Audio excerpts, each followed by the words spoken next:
Good afternoon साथियों, स्वागत है आप सभी का बिहार स्पेशल के सेगमेंट में। फ्रेंड्स, जब हम बिहार स्पेशल की क्लास की बात करते हैं तो आपके बीपीएससी एग्जामिनेशन के लिए ये एक मोस्ट इम्पॉर्टेंट टॉपिक है। मैं बिहार स्पेशल को मोस्ट इम्पॉर्टेंट टॉपिक क्यों कह रहा हूं, इसके पीछे कारण है। सबसे पहले हम बिहार स्पेशल के सिलेबस को डिस्कस करेंगे and after discussion of syllabus हम स्टार्ट करेंगे कई सारे और इंपॉर्टेंट डायमेंशंस को हम कवर करना स्टार्ट करेंगे। ठीक है, तो चलिए शुरू करते हैं क्लास को और डिस्कशन प्रारंभ करते हैं। सबसे पहले हम बात करेंगे बिहार स्पेशल का सिलेबस क्या है। सबसे पहले हमें सिलेबस को अच्छे से समझना बहुत जरूरी है।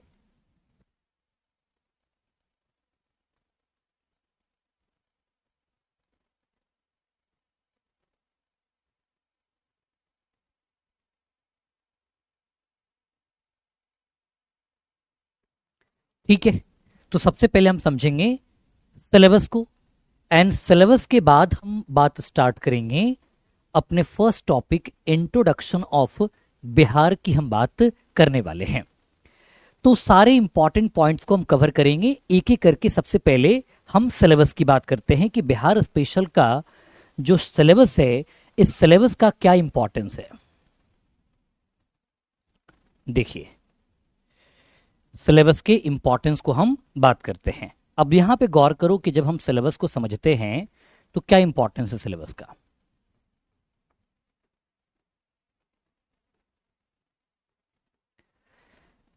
पहली बात जो आपको यहां समझनी चाहिए वो है हमारा बिहार में जो क्या क्या पूछता है हमसे। तो पहला जो हमसे सबसे इंपॉर्टेंट सवाल पूछा जाता है वो पूछा जाता है हिस्ट्री। आप गौर करोगे कि बिहार हिस्ट्री से कितने क्वेश्चन पूछे जाते हैं।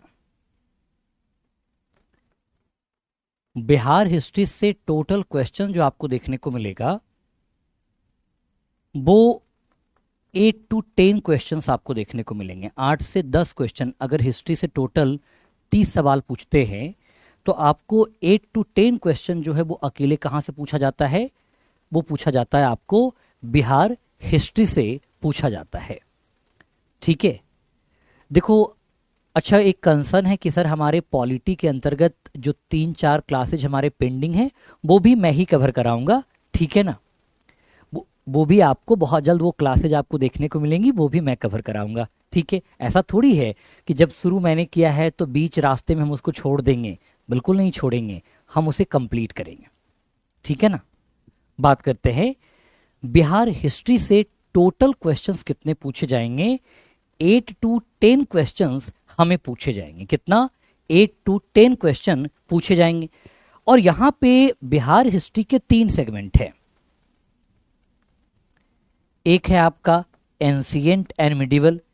तो बिहार का जो एंशिएंट है ना, बिहार का जो एंशिएंट है और बिहार का जो मिडिवल है, ये दोनों आपको सेम ही मिलेगा। ध्यान रखना, बिहार का एंशिएंट और बिहार का जो मिडिवल है वो नेशनल हिस्ट्री से आपको रिलेटेड रहेगा। कहां से? नेशनल हिस्ट्री से आपको रिलेटेड मिलेगा। जैसे बिहार की जो एंशिएंट हिस्ट्री है वो नेशनल हिस्ट्री का ही एक सब पार्ट आप मान सकते हो, उसी का एक उपभाग है। जनरली वही टॉपिक्स हैं, पैलियोलिथिक एज या मेजोलिथिक एज जिसे हम स्टोन एज कहते हैं। हड़प्पन सिविलाइजेशन का बिहार में एक्सपेंशन नहीं रहा। वैदिक एरा को बात करें तो वैदिक एरा का जो लास्ट फेज है जिसे हम लेटर वैदिक एरा कहते हैं, लेटर वैदिक एरा का डेवलपमेंट देखने को मिलता है। किस वैदिक एरा का? लेटर वैदिक एरा का डेवलपमेंट हमें देखने को मिलता है। लेटर वैदिक एरा में जब आयरन की डिस्कवरी होने के बाद एक्सपेंशन स्टार्ट हुआ वैदिक सिविलाइजेशन का, तो नॉर्थ बिहार के इलाके में वैदिक सिविलाइजेशन का हमें एक्सपेंशन देखने को मिलता है। और फर्स्ट डायनेस्टी जो बिहार में डेवलप हुई थी वो हुई थी मिथिला डायनेस्टी, जिसे मिथि विदेह डायनेस्टी के नाम से जानते हैं। हम सब जानते हैं कि मिथिला भगवान राम का ससुराल रहा है ना। हमारा आपका नहीं है, लेकिन भगवान राम का ससुराल मिथिला रहा है। तो मिथिला जो मिथि विदेह डायनेस्टी है वो पहली डायनेस्टी थी जो लेटर वैदिक एरा में डेवलप हुआ था।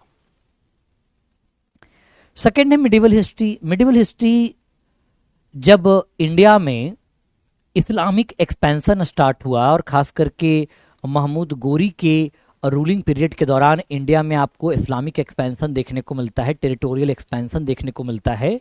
तो महमूद गोरी का ही एक कमांडर हुआ करता था, उसका नाम था मोहम्मद बख्तियार बिन खिलजी।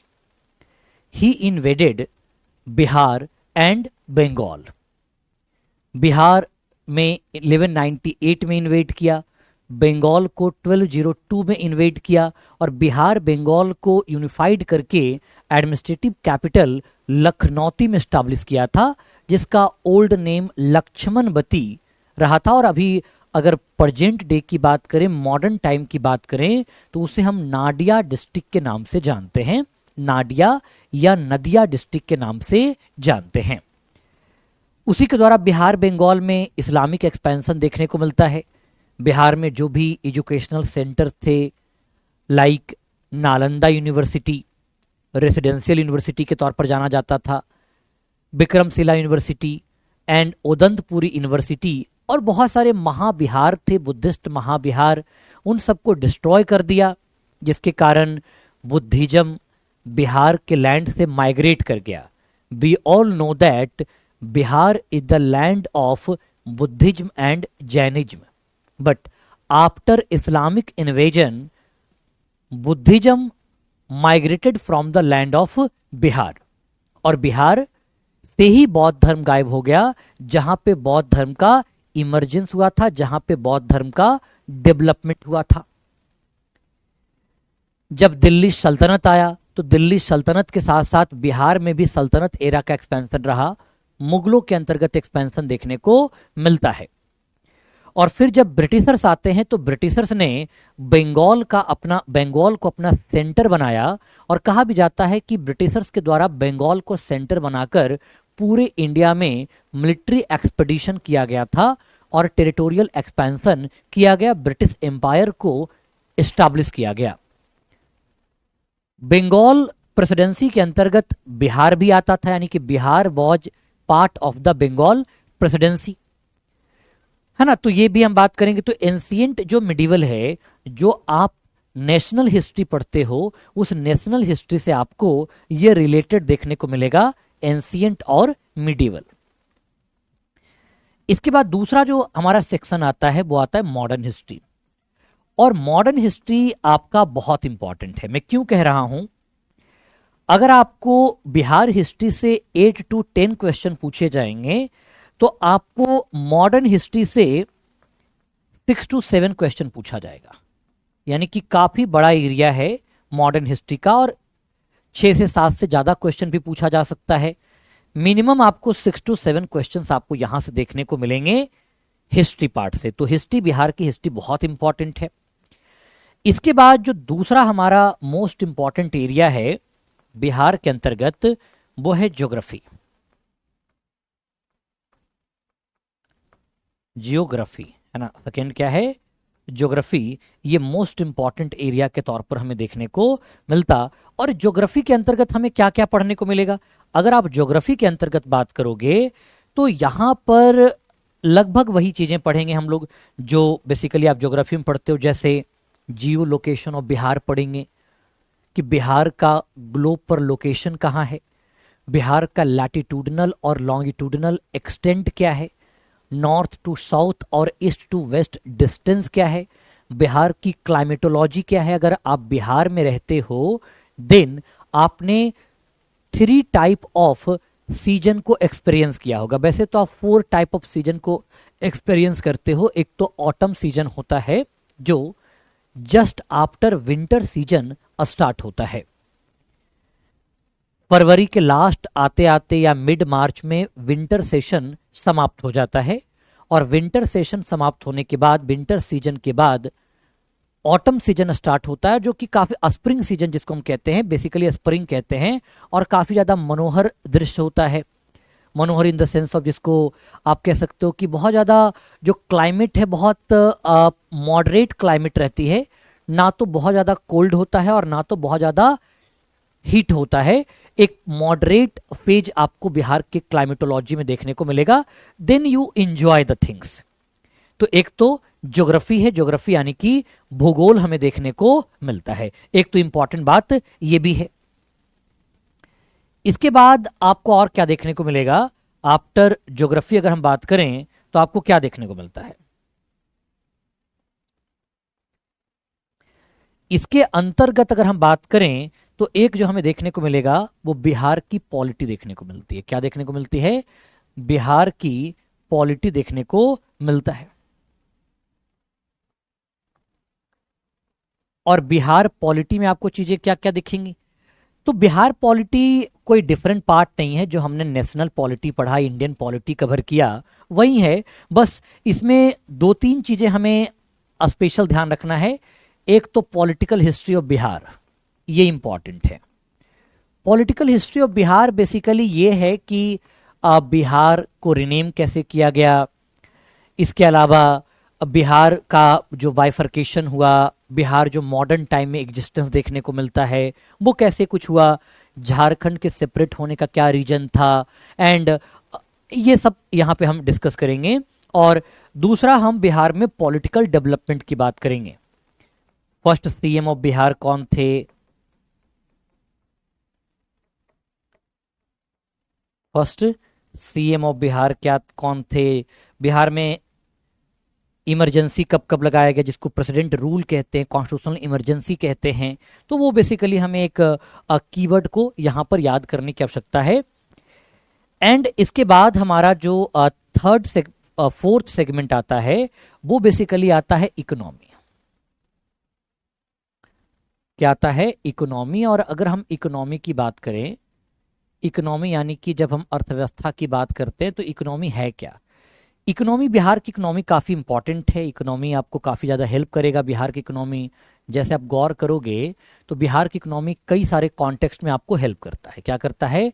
कई सारे कॉन्टेक्स्ट में आपको हेल्प करेगा। जैसे बेसिकली बिहार में कौन कौन से इंडस्ट्रीज हैं, बिहार में कम्युनिकेशन एंड एनर्जी का क्या स्कोप है, बिहार का एग्रीकल्चर क्या है, एग्रीकल्चर रोड मैप को लेकर के क्वेश्चन पूछे गए हैं। इवन कि बिहार का जो एक प्रकार से जिसको कहते हैं कि कृषि जलवायु क्षेत्र, जिसको कहते हैं एग्रो क्लाइमेटिक जोन है, वहां से क्वेश्चन पूछा गया है। तो इकोनॉमी का एक कोर एरिया बनता है जहां से क्वेश्चन हमें ऑलवेज देखने को मिलते हैं। और इसके अलावा थोड़ा सा मिसलेनियस वाला जो पार्ट है, जिसे हम मिसलेनियस के अंतर्गत बेसिकली क्या क्या देखते हैं।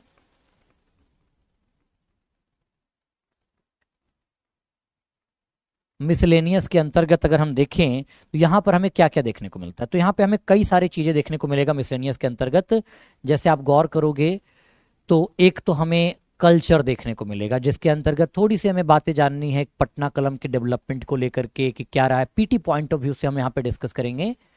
आर्ट एंड कल्चर को, बिहार की लैंग्वेज क्या रहा है, बिहार में न्यूज पेपर वगैरह क्या रहा है, तो लैंग्वेज की बात करेंगे। बिहार में फेयर वगैरह क्या होता है, मेला क्या है, और न्यूज पेपर्स वगैरह है, क्योंकि यहाँ से क्वेश्चन पूछता है। बिहार बंधु हो गया। तो इन सारे टॉपिक्स को हम कवर करेंगे। ये हमारा पूरा का पूरा कोर सिलेबस होने वाला है। और यहाँ से जो टोटल क्वेश्चन आपको देखने को मिलेगा आपके एग्जामिनेशन में, वो आपको देखने को मिलेगा 20 से 25 या 22 से 25 क्वेश्चंस आपको देखने को मिलता है, जो कि आपके प्रीलिम्स का एक बड़ा एरिया है। प्रीलिम्स में history, current affair, general science and जो फोर्थ है वो आपका क्या है, बिहार स्पेशल। ये 4 मेजर टॉपिक हैं, 4 इंपॉर्टेंट टॉपिक है, जहां से आपको मल्टीपल क्वेश्चन देखने को मिल जाते हैं। I hope so. Is everything clear to all of you? Syllabus is clear all to all of you? अब आइए हम स्टार्ट करते हैं। फर्स्ट ऑफ ऑल हम डिस्कस करेंगे इंट्रोडक्शन ऑफ बिहार के बारे में। तो आज जो हम टॉपिक चर्चा करने वाले हैं वो बात करने वाले हैं geographical location and boundaries of Bihar. Bihar कहां लोकेटेड है? अगर आप इंडिया के मैप को देखिए तो इंडिया के मैप पर जो आपको ईस्टर्न पार्ट ऑफ इंडिया है, यानी भारत का जो पूर्वी इलाका है, ईस्टर्न पार्ट है, ईस्टर्न पार्ट में आपको एक स्टेट मिलेगा जिसे हम बिहार के नाम से जानते हैं और यहाँ के लोग को हम बिहारी कहते हैं। हालांकि देखो, एक ऐसा भी दौर रहा बिहार के लोगों के लिए जब बिहारी एक स्लैंग बन चुका था, बिहारी एक एब्यूजिव वर्ड के तौर पर लगता था। But with time scenario change हुआ और आज वापस से बिहार और जो है वो प्राउड के दौर से गुजर रहा है और हमें बिहारी होने पर गर्व महसूस होता है। हम प्राइड करते हैं कि यस, मैं बिहारी हूं। हाँ, मैं बिहारी हूं, गमछाधारी हूं, बिहारी हूं, लिट्टी चोखा खाता हूं, धोती कुर्ता पहनता हूं, लेकिन मैं बिहारी हूं। मैं चंद्रगुप्त मौर्य, सम्राट अशोक की धरती हूं, मैं बुद्ध और जैन की धरती हूं, लेकिन मैं बिहार हूं। तो आज बिहार अपने आप पर गर्व महसूस करता है, अपने आप पे प्राउड महसूस करता है। लेकिन एक दौर ऐसा रहा था कि बिहारी होने पर बिहारी एक स्लैंग के तौर पर देखने को मिलता था। आज भी आपको पता है कि बिहार से बहुत बड़ी संख्या में जो लेबर का माइग्रेशन होता है, खास करके अगर हम साउथ बिहार और नॉर्थ बिहार की बात करें तो बिहार के दोनों इलाके से माइग्रेशन होता है लेबर का। लेकिन नॉर्थ बिहार से लेबर का माइग्रेशन बहुत ज्यादा होता है। लाइवलीहुड के लिए बिहार की एक बड़ी पॉपुलेशन दूसरे राज्यों में जाते हैं। ये एक आज भी बहुत बड़ा बिहार के लिए, बिहार के जो सरकार है, बिहार की जो सिस्टम है, उस पर एक क्वेश्चन मार्क लगा देता है कि क्या वाकई में बिहार में इतने भी रिसोर्सेज नहीं है, डेवलपमेंट का इतना लो लेवल है कि आज भी बिहारी को अपनी लाइवलीहुड के लिए, एक बेटर लाइफ के लिए नहीं है, एक क्वालिटी लाइफ के लिए नहीं है, अपनी लाइवलीहुड इंश्योर करने के लिए बिहार से बाहर जाना पड़ता है। तो अभी भी चैलेंज है, अभी भी चैलेंज है, क्योंकि जब तक हम बिहार में इंडस्ट्रियल डेवलपमेंट लेकर नहीं आएंगे, जब तक बिहार में एजुकेशन को बेटर वे में डेवलप नहीं करेंगे, क्वालिटी एजुकेशन को लेकर नहीं आएंगे, वोकेशनल एजुकेशन को लेकर नहीं आएंगे, तब तक problem as it is continue करेगा।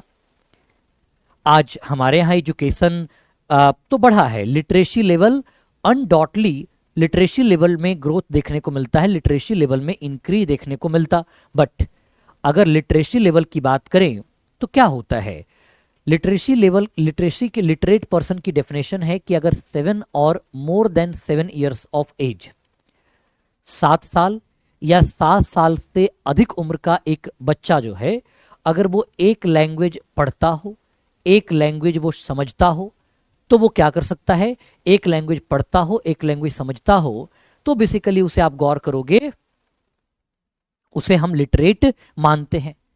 तो लिटरेसी तो अनडॉटली बिहार में बढ़ी है, लेकिन जो क्वालिटी एजुकेशन है वो नहीं है, अस्किल्ड पीपल बिहार में नहीं है। इसलिए बिहार से जब पॉपुलेशन माइग्रेट करती है तो वो डेली वेज वर्कर का काम करती है, वो लेबर के तौर पर काम करती है, वो क्वालिटी जॉब उसको नहीं मिल पाता है। बिहार में हेल्थ सेक्टर की अगर बात किया जाए तो हेल्थ सेक्टर भी बहुत अच्छी अवस्था में बिहार में नहीं है। ये भी एक प्रॉब्लम है कि बिहार में जो हेल्थ सेक्टर की अगर हम बात करें तो हेल्थ सेक्टर बहुत अच्छा नहीं है। तो बिहार में आपको मल्टीपल प्रॉब्लम देखने को मिलेंगे, अलग अलग क्षेत्र में देखा जाए तो बिहार में आपको प्रॉब्लम देखने को मिलता है ना। अलग अलग क्षेत्र में आपको बिहार में क्या देखने को मिलेगा, प्रॉब्लम देखने को मिलेगा। तो स्टिल बहुत सारे काम करने बाकी हैं, बट हाँ ठीक है, वापस से हमें अपने बिहार को लेकर के प्राइड तो है ही। तो बिहार का अगर आप जियो लोकेशन की बात करें, बिहार का ज्योग्राफिकल लोकेशन की बात करें, तब आपको इंडिया के एक ईस्टर्न पार्ट में एक स्टेट है जिसे हम बिहार कहते हैं। और अगर इसकी अगर शेप को आप देखोगे तो ऑलमोस्ट रेक्टेंगुलर देखने को मिलेगा, हालांकि एकदम एग्जैक्ट रेक्टेंगुलर शेप में नहीं है कि जो चारों एंगल है वो आपको 90 डिग्री पे है, ऐसा नहीं है। लेकिन हाँ, बिहार का शेप ऑलमोस्ट आपको रेक्टेंगुलर देखने को मिलेगा। 28 स्टेट में एक स्टेट हमारा बिहार है। दूसरी बात अगर बात करें कि बिहार एक लैंडलॉक्ड स्टेट है, अगर आप बिहार को ठीक से गौर करोगे तो बिहार आपको लैंडलॉक्ड पोजीशन में देखने को मिलेगा, जिसके नॉर्थ में नेपाल है। बिहार के नॉर्थ में क्या है? बिहार के नॉर्थ में नेपाल है। दूसरा आप बात करोगे बिहार के वेस्ट पार्ट की बात करें तो यहां पर यूपी है, उत्तर प्रदेश।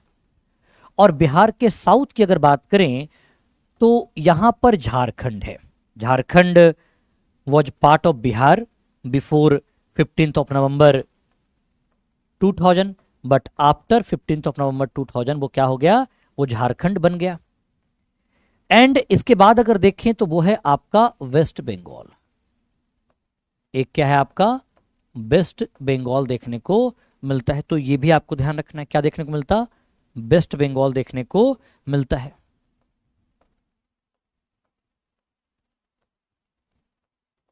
वेस्ट बंगाल है, नेपाल, उत्तर प्रदेश, झारखंड और वेस्ट बंगाल है। ठीक है ना, ये ध्यान रखना। तो बिहार की जो लोकेशन है वो क्या है? लैंडलॉक्ड है। और बिहार का जो नियरेस्ट सी बाउंड्री है, नियरेस्ट सी बाउंड्री बिहार का बे ऑफ बंगाल है। और बे ऑफ बंगाल में एक बीच है, दीघा बीच। एक तो दीघा पटना में भी है, आप लोग वहां पे जाते ही हो मरीन ड्राइव के इलाके में शाम को घूमने के लिए। लेकिन जो नियरेस्ट है, नियरेस्ट सी, वो है दीघा बीच। और इसलिए बिहार के क्लाइमेट पर आपको थोड़ा सा मॉडरेट इंपैक्ट तो देखने को मिलता है, मॉडरेट इफेक्ट तो देखने को मिलता ही है। क्योंकि कोई भी अगर साइक्लोन वगैरह कहाँ पे ओरिजिनेट होता है, कोई भी साइक्लोन बे ऑफ बंगाल में ओरिजिनेट होता है तो उस साइक्लोन का इंपैक्ट आपको यहां पर देखने को मिलता है, बिहार में देखने को मिलता है। तो ये आपको ध्यान रखना, उत्तर प्रदेश, नेपाल, झारखंड और वेस्ट बंगाल, ये आपको ध्यान रखना है ना। अब इसे समझना, हम बात करते हैं first of all name of Bihar के बारे में। बिहार का नेम क्या रहा है, तो एक एक करके समझते हैं कि बिहार का नेम क्या रहा।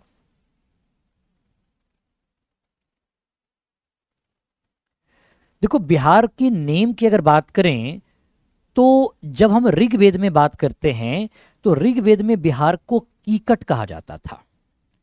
कीकट बिहार का नेम हुआ करता था। अगर आप ऋग्वेद को देखोगे तो ऋग्वेद में देयर आर 4 वेदा, और 4 वेद में जो मोस्ट एंशियंट वेद है वो है ऋग्वेद। और ऋग्वेद में यानी कि बेसिकली ऋग्वेद से ही हमें अर्ली वैदिक पीरियड की इंफॉर्मेशन मिलती है, वैदिक काल की जानकारी मिलती है।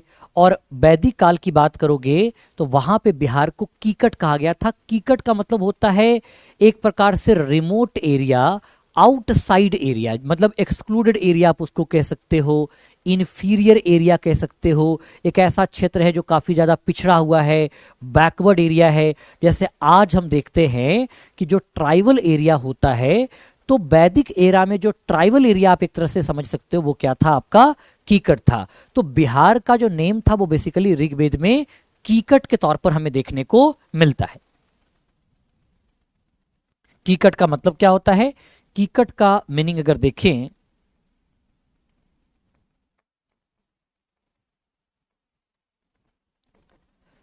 तो इंफीरियर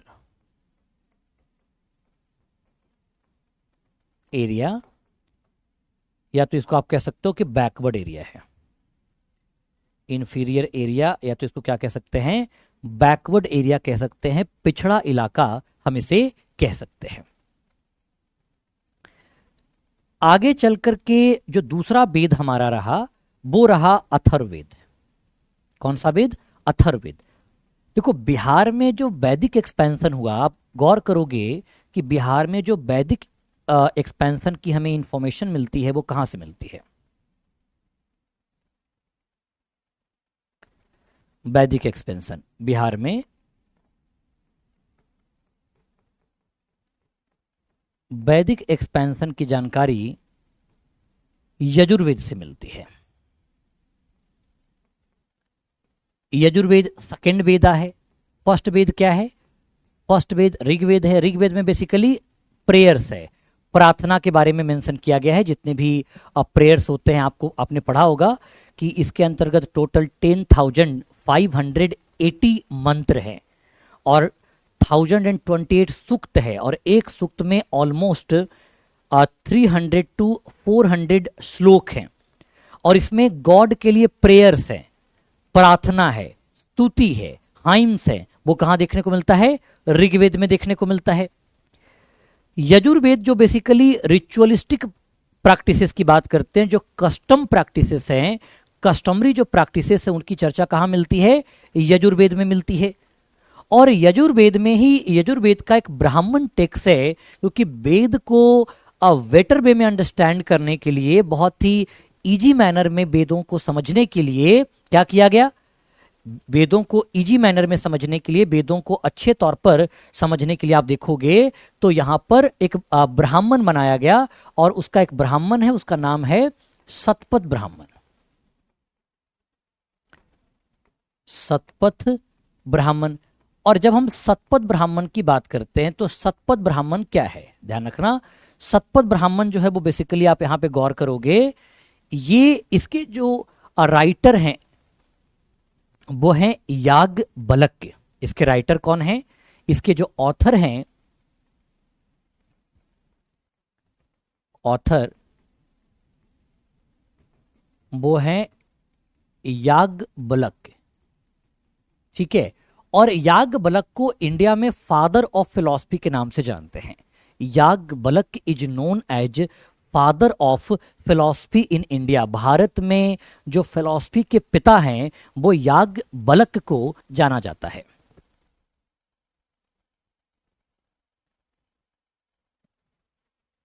ठीक है। शतपथ ब्राह्मण में हमें एक स्टोरी मिलती है। स्टोरी है गौतम राहुगन एंड माधव की स्टोरी है। और ऐसा बताया जाता है कि गौतम राहुगन जो हैं वो बेसिकली निवास किया करते थे, रिसाइड करते थे। उनका जो रेसिडेंशियल प्लेस था वो था सरस्वती बैंक, सरस्वती रिवर के बैंक पर वो रहा करते थे। लेकिन वहां से एक फायर जो है, फायर बॉल को जलाते हुए आगे चले और जब वो पहुंचे कहां पे? जब वो पहुंचे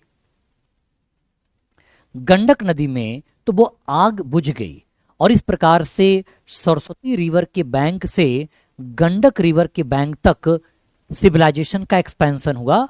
इस सिविलाइजेशन एक्सपेंशन को वैदिक सिविलाइजेशन एक्सपेंशन है और ये पॉसिबल तभी हो पाया क्योंकि जब आयरन की डिस्कवरी हो गई थी, लोहे की खोज हो गई थी, यानी कि बिहार में आयरन एज का एक्सपेंशन रहा। उस समय भी बिहार को बहुत ज्यादा डेवलपमेंट नहीं था। एक डायनेस्टी इमर्ज होगी, उस डायनेस्टी का जो नाम है, उस नाम डायनेस्टी का नाम क्या है? डायनेस्टी का नाम है विदेह माधव। डायनेस्टी का नाम क्या है? विदेह माधव। उसके बाद बिहार का जो नाम है वो बदल गया और बिहार का नाम पड़ा ब्रात्य। बिहार का नाम क्या पड़ा? ब्रात्य पड़ा। और ब्रात्य क्या है? तो ब्रात्य को जो मेंशन किया गया है वो कहां मेंशन किया गया है? ब्रात्य को मेंशन किया गया है, आप गौर करोगे तो अथर्ववेद में। कहां पर? अथर्ववेद में यहां पर किया गया है। तो आप ये गौर करोगे कि जो अथर्ववेद है हमारा, यहां पर हमें देखने को मिलता है ब्रात्य नाम, जिसको ब्रात्य प्रदेश के नाम से जानते हैं। तो कीकट ऋग्वेद में, वैदिक एक्सपेंशन यजुर्वेद में, ब्रात्य अथर्ववेद में देखने को मिलता है। ब्रात्य क्या देखने को मिलता है? अथर्ववेद में। और ब्रात्य का मतलब भी बैकवर्ड एरिया होता है। ऐसा नहीं कि ब्रात्य का मतलब डेवलप्ड एरिया है। इसका भी मतलब क्या है? इसका भी आप मतलब देखोगे तो वो है बैकवर्ड एरिया। क्या है?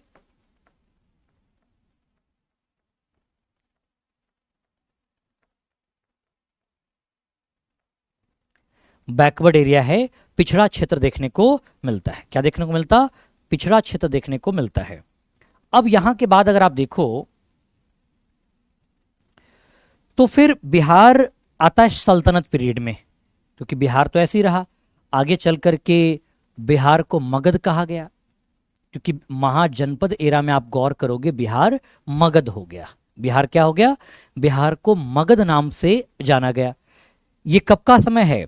तो ये आप देखोगे महाजनपद एरा से लेकर,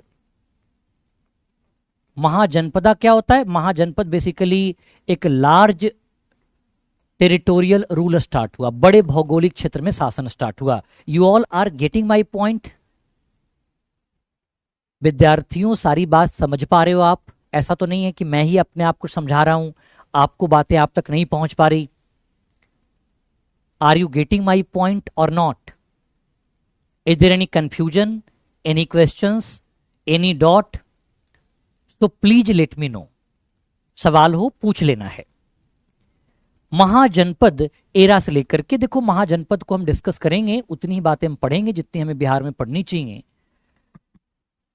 अराउंड 600 टू 500 बीसी की बात है। 600 टू 500 बीसी में बिहार में महाजनपद का इमर्जेंस हुआ और 3 महाजनपद बिहार में इमर्ज हुए। मगध, बज्जी कन्फेडरेशन जो कि रिपब्लिकन क्लैन था, एंड अंग महाजनपद,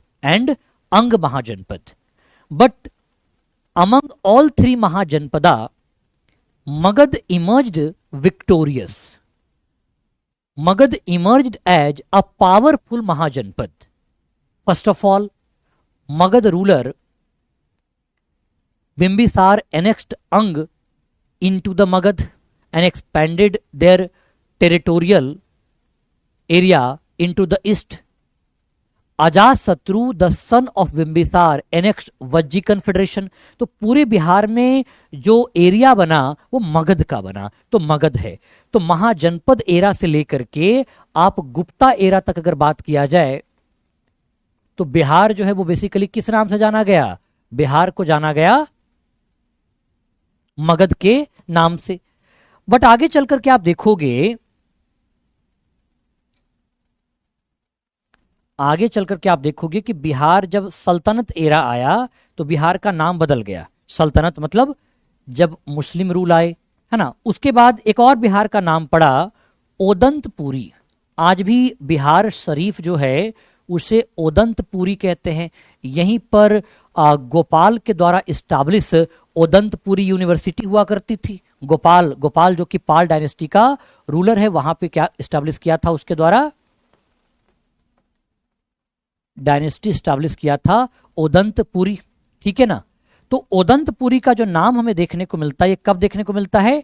ये नाम हमें देखने को मिलता है पाल एरा में। पाल डायनेस्टी के 4 मेजर रूलर हैं, चर्चा करेंगे इसके बारे में।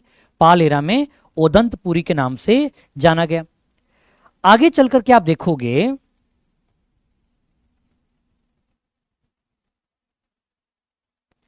कि जब इस्लामिक एक्सपेंशन हुआ बिहार में कौन सा एक्सपेंशन हुआ?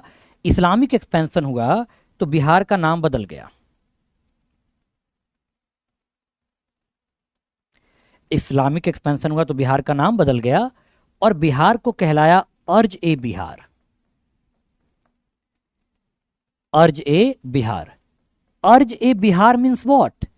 अर्ज ए बिहार का जो मीनिंग है, जो मतलब है, इसका मतलब होता है द लैंड ऑफ बिहार। इसका मतलब क्या होता है? The land of Bihar. The land of Bihar. Bihar क्या है? देखो, बिहारा की बात करें, ये बेसिकली होती है बिहार भूमि। बिहारा क्या होता है? बिहार भूमि, जो मॉन्क का रेसिडेंशियल प्लेस होता है, जहां मॉन्क रहते हैं। बुद्धिज्म में चैत और बिहार बहुत पॉपुलर हुआ। चैत मीन्स वर्शिप प्लेस, और जहां स्तूपा लाइक स्ट्रक्चर आपको देखने को मिलेगा, क्योंकि जो स्तूपा है वो बुद्धिज्म में महापरिनिर्वाण स्टेज को डिपिक्ट करता है और वहीं पे बना रहता है, उसको चैत्य कहते हैं। और बिहार जो रेसिडेंशियल प्लेस होता है जहां मॉन्क रहते थे। तो चूंकि Bihar land of Jainism and Buddhism है, इसलिए बहुत सारा बुद्धिस्ट महाबिहारा प्रेजेंट थे। तो इसके वजह से बिहार को क्या कहा गया? अर्ज ए बिहार के नाम से जाना गया। तो ये अर्ज ए बिहार, जो बिहार का नाम पड़ा, ये बिहार का नाम कब पड़ा? ये आप देखोगे कि बिहार का जो नाम है ये पड़ा है सल्तनत एरा में।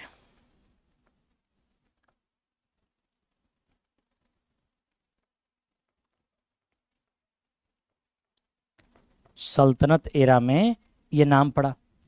आगे चल करके आप देखोगे, एक बात आपको ध्यान रखना है ना, आगे चल करके आप क्या गौर करोगे, अर्ज ए बिहार है, अर्ज ए बिहार के बाद आया एक्चुअल में बना बिहार, और ये जो बिहार नाम पड़ा है ये तुगलक पीरियड में नाम पड़ा। तुगलक पीरियड में नाम पड़ा। तुगलक रूलर गयासुद्दीन तुगलक ने बिहार को मर्ज कर लिया था, तो मोहम्मद बिन तुगलक के समय में बिहार का नाम बिहार पड़ा। तो बिहार का नाम डिफरेंट टाइम में डिफरेंट रहा है।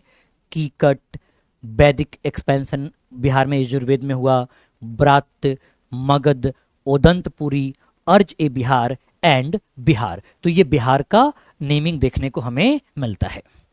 ये अगर पूछा जाए आपसे, उसके बाद आप देखोगे कि जब हम मुगल एरा की बात करते हैं तो in Mughal era Bihar became 15th province of Mughal empire. Akbar के द्वारा आप गौर करोगे कि अकबर ने बिहार 1580 में 1580 में बिहार को एक प्रोविंस बना लिया था, सूबा बना लिया था मुगल एम्पायर का, और लंबे समय तक Bihar was part of the Bengal रहा। But after decline of Mughal empire, independent rule in Bengal started. Nawab rule जिसको कहते हैं। वैसे फिलहाल मैं नवाबों की सिटी में हूं, लखनऊ में हूं। लखनऊ के स्टूडियो से मैं आप सबके बीच क्लास आज ले रहा हूं। तो जब नवाब एरा स्टार्ट हुआ, बंगाल के नवाब थे जिनका नाम था सुजाउद्दीन। सुजाउद्दीन ने बिहार को बंगाल प्रोविंस का हिस्सा बना लिया, बंगाल का हिस्सा बना लिया, और बिहार बंगाल के अंतर्गत रहा। जब ब्रिटिशर्स ने बंगाल में प्रेसिडेंसी स्टैब्लिश किया तो बिहार को बंगाल का हिस्सा बना करके रखा, और लंबे समय तक आप गौर करोगे कि 1911 तक Bihar was part of Bengal presidency.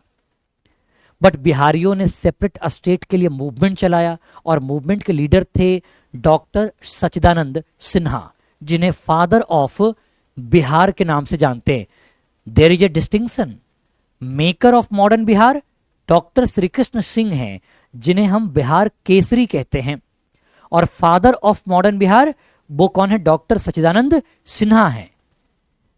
तो सच्चिदानंद सिन्हा के लीडरशिप में सेपरेट बिहार स्टेट के लिए मूवमेंट चलाया गया, and finally on 12th of December 1911 British government announced that separation of Bihar from the Bengal province, और फाइनली 22nd of March 1912 को एक एक्ट पास किया गया बंगाल प्रोविंशियल काउंसिल से, और बिहार को सेपरेट स्टेट की बात किया गया। And that's why we Bihari celebrate every year 22nd of March as Bihar Diwas. 2010 से नीतीश गवर्नमेंट के द्वारा बिहार दिवस मनाने की परंपरा को शुरू किया गया है 2010 से 22nd of March को। 1st of April को बिहार उड़ीसा एक ज्वाइंट प्रोविंस बना था, यूनाइटेड प्रोविंस बना था, but government of India act 1935 के माध्यम से on 1st of April 1936 Orissa Bihar से सेपरेट हो गया। जब उड़ीसा बिहार से सेपरेट हो गया तो आप गौर करोगे कि उड़ीसा जो है बिहार से बना, तो बिहार एग्जिस्टेंस में आया। 15th of November 2000 को झारखंड भी बिहार से अलग हो गया, और तब जो आज का प्रेजेंट बिहार का एग्जिस्टेंस है वो 15th of November 2000 को देखने को मिलता है। 15th of November का डेट इसलिए चूज किया गया बाइफर्केशन ऑफ बिहार के लिए और क्रिएशन ऑफ झारखंड के लिए, क्योंकि 15th of November birthday of Birsa Munda है, जो कि ट्राइबल्स पीपल के लीडर्स के तौर पर जाने जाते हैं। इवन कि ट्राइबल पीपल उन्हें धरती आबा, लॉर्ड ऑफ अर्थ भी कहकर बुलाया करते थे। तो जिन्होंने मुंडा रिवेलियन को लीड किया था, और मुंडा रिवेलियन को जो कि छोटा नागपुर प्लेटू के रीजन में हुआ था, मोस्ट ऑर्गेनाइज्ड मूवमेंट के तौर पर भी हम इसको जानते हैं। तो ये सारी कहानी ध्यान रखना, आगे हम चीजों को पढ़ेंगे। एंड अब आते हैं बिहार। तो अगर आप बिहार की बात करो तो Bihar one of the 28 states of India है। At present there are 28 states in India and Bihar is one of them. 28 राज्यों में से एक राज्य बिहार है। और बिहार की जब एरिया की बात करें तो बिहार का जो एरिया है वो 94,163 स्क्वायर किलोमीटर है। कितना? 94,163 स्क्वायर किलोमीटर है, जो ऑलमोस्ट आप बात करोगे तो 2.84% है।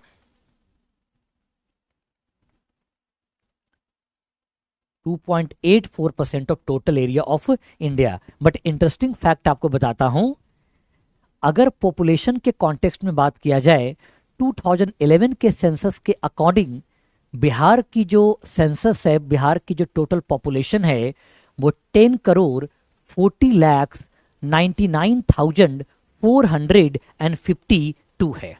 कितना? 10,99,452। 10,99,40,000 है ना। आप देखोगे ये देखने को मिलता है 10,90,44,052। तो ये आपको बिहार का पॉपुलेशन देखने को मिलेगा। यानी पॉपुलेशन को अगर देखा जाए तो 8.86% of total population of India है। भारत की टोटल पॉपुलेशन का 8.86% है बिहार में, क्योंकि आपको मैंने क्या बताया, 10,99,44,052 है ना। यही बताया ना कि 10,99,00,000 के आसपास है। मतलब अप्रोक्स अगर बात किया जाए तो 11 करोड़ पॉपुलेशन है 2011 के पॉपुलेशन सेंसस के अनुसार। तो अगर पॉपुलेशन वाइज रैंकिंग की बात करें तो बिहार, आप गौर करोगे, थर्ड लार्जेस्ट स्टेट है in terms of population after Uttar Pradesh and Maharashtra.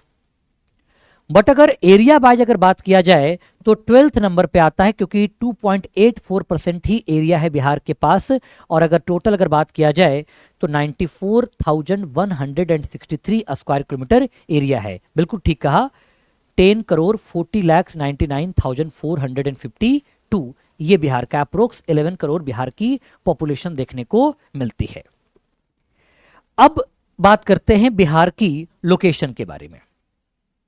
आप देखिए बिहार का लोकेशन क्या है, तो ईस्टर्न पार्ट है। बिहार का लोकेशन क्या है, तो ये रहा बिहार हमारा।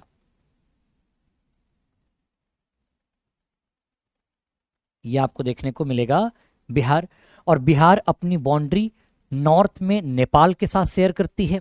बिहार के टोटल 7 डिस्ट्रिक्ट जो हैं वो नेपाल के साथ अपनी बाउंड्री शेयर करते हैं। वो 7 डिस्ट्रिक्ट कौन कौन से हैं, तो अगर आप वेस्ट टू ईस्ट उसको अरेंज करोगे तो फर्स्ट है वेस्ट चंपारण, ईस्ट चंपारण, सीतामढ़ी, मधुबनी, सुपौल, अररिया और किशनगंज। तो टोटल आपको क्या देखने को मिलेगा, टोटल 7 डिस्ट्रिक्ट जो है वो नेपाल के साथ अपनी बाउंड्री शेयर करता है।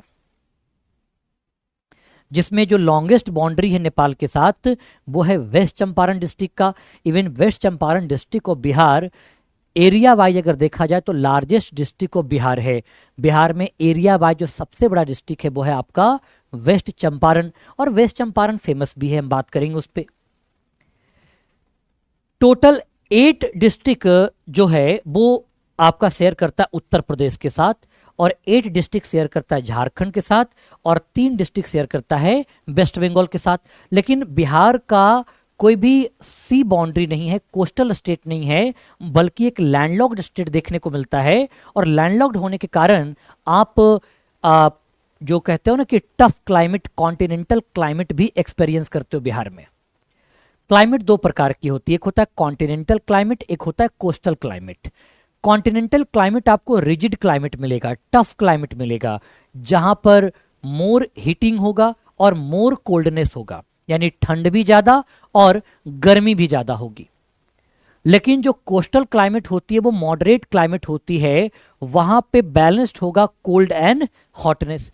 तो वहां पे काफी आपको बढ़िया लगेगा। जैसे आप कभी समुद्र के साइड जाते हो, बीच साइड जाते हो, तो आप इंजॉय करते हो, क्योंकि वहां पे चीजें बेहतर होती हैं। तो ये भी आपको ध्यान रखना है ना। ज्योग्राफिकल लोकेशन ऑफ बिहार, पहली बात कि बिहार कहाँ है, an eastern state of India है, भारत का पूर्वी राज्य है। अगर बिहार की शेप की बात किया जाए तो क्या देखने को मिलता है, अप्रोक्स रिक्टेंगुलर है, एग्जैक्ट तो नहीं है लेकिन हाँ रिक्टेंगुलर शेप का देखने को मिलता है। तो located in north east of India, India के नॉर्थ ईस्ट में है, और ये लैंडलॉक्ड है। कैसा है? ये लैंडलॉक्ड देखने को मिलता है। तो जब ये लैंडलॉक्ड आप देखोगे, एक पॉइंट मैं यहां पे लिख देता हूं,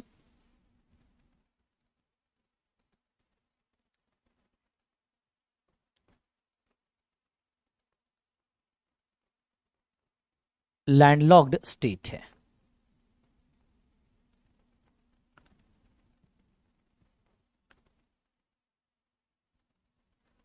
distance from the sea 200 kilometre है। जो नियरेस्ट सी है वो दीघा है, वेस्ट बंगाल में। और जो हाइट अबव सी लेवल है वो अप्रोक्स 53 मीटर है। 173 फीट जो है वो हाईएस्ट हाइट है सी लेवल से। जो सी लेवल से जनरली हम हाइट सी लेवल से मेजर करते हैं, तो ये हमें देखने को मिलता है height above sea level 53 metre 173 feet, और distance from the sea 200 kilometre है। नियरेस्ट सी जो है वो दीघा है, वेस्ट बंगाल है। ये तो बात हुई ज्योग्राफिकल लोकेशन की। अब हम बात करते हैं position on the globe. Globe पर ना हम किसी लोकेशन को कैसे समझते हैं? तो कोऑर्डिनेट के माध्यम से समझते हैं। और कोऑर्डिनेट्स क्या होते हैं? कोऑर्डिनेट्स का मतलब होता है लैटिट्यूड एंड लॉन्गिट्यूड। कोऑर्डिनेट्स क्या होते हैं? लैटिट्यूड एंड लॉन्गिट्यूड होते हैं। मैं आपको समझाता हूं कि ये लैटिट्यूड और लॉन्गिट्यूड बेसिकली होता क्या है ना? इसको मैं आपको समझाता हूं, समझना ध्यान से। कोऑर्डिनेट्स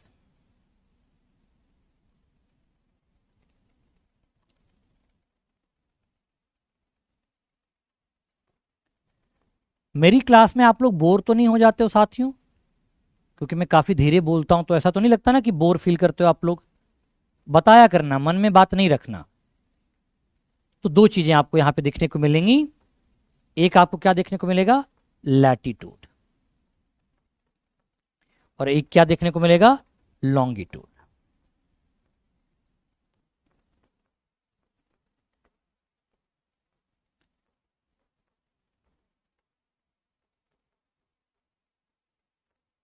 लैटिट्यूड और लॉन्गिट्यूड, ये हमें दो देखने को मिलता है। तो जब आप यहां पे गौर करोगे, लैटिट्यूड बेसिकली क्या होता है? Latitude means N angular distance from the centre of earth on the earth. अगर अर्थ के सरफेस पर हम अर्थ के सेंटर से लॉन्गिट्यूडनल डिस्टेंस की बात करें, तो उसे हम क्या कहते हैं?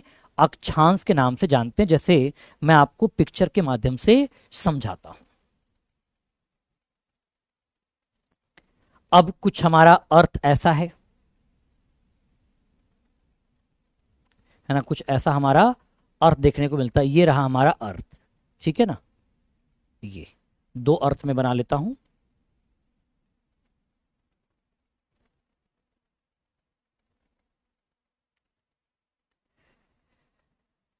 तो आप देखिए, सेंटर है। सेंटर से जो अर्थ के सरफेस पर जो एंगुलर डिस्टेंस होगा, कहां पे? अर्थ के सरफेस पर जो एंगुलर डिस्टेंस होगा, जैसे अर्थ का सरफेस ये रहा, तो यहां पर जो एंगुलर डिस्टेंस होगा, इसी को हम लोग बेसिकली क्या कहते हैं? इसी को हम लोग बेसिकली कहते हैं, ध्यान रखना, अक्षांश के नाम से जानते हैं। अब ये देखो अक्षांश है, और जो सबसे बड़ी अक्षांश आपको देखने को मिलेगी वो आपको मिलेगा 0 डिग्री। क्या मिलेगा? 0 डिग्री। उसके बाद अर्थ पर आपको दो पोल है। एक है 90 डिग्री नॉर्थ, जिसे हम बेसिकली नॉर्थ पोल कहते हैं। नॉर्थ पोल जो है वो लोकेटेड है आर्कटिक सी में। और 90 डिग्री साउथ, 90 डिग्री साउथ, इसे हम लोग बेसिकली क्या कहते हैं?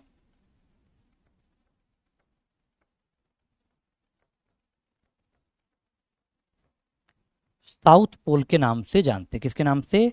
साउथ पोल के नाम से जानते हैं। तो 90 degree north, north pole, 90 degree south, south pole देखने को मिलता है। ये दोनों बातें आपको ध्यान रखना है, ठीक है?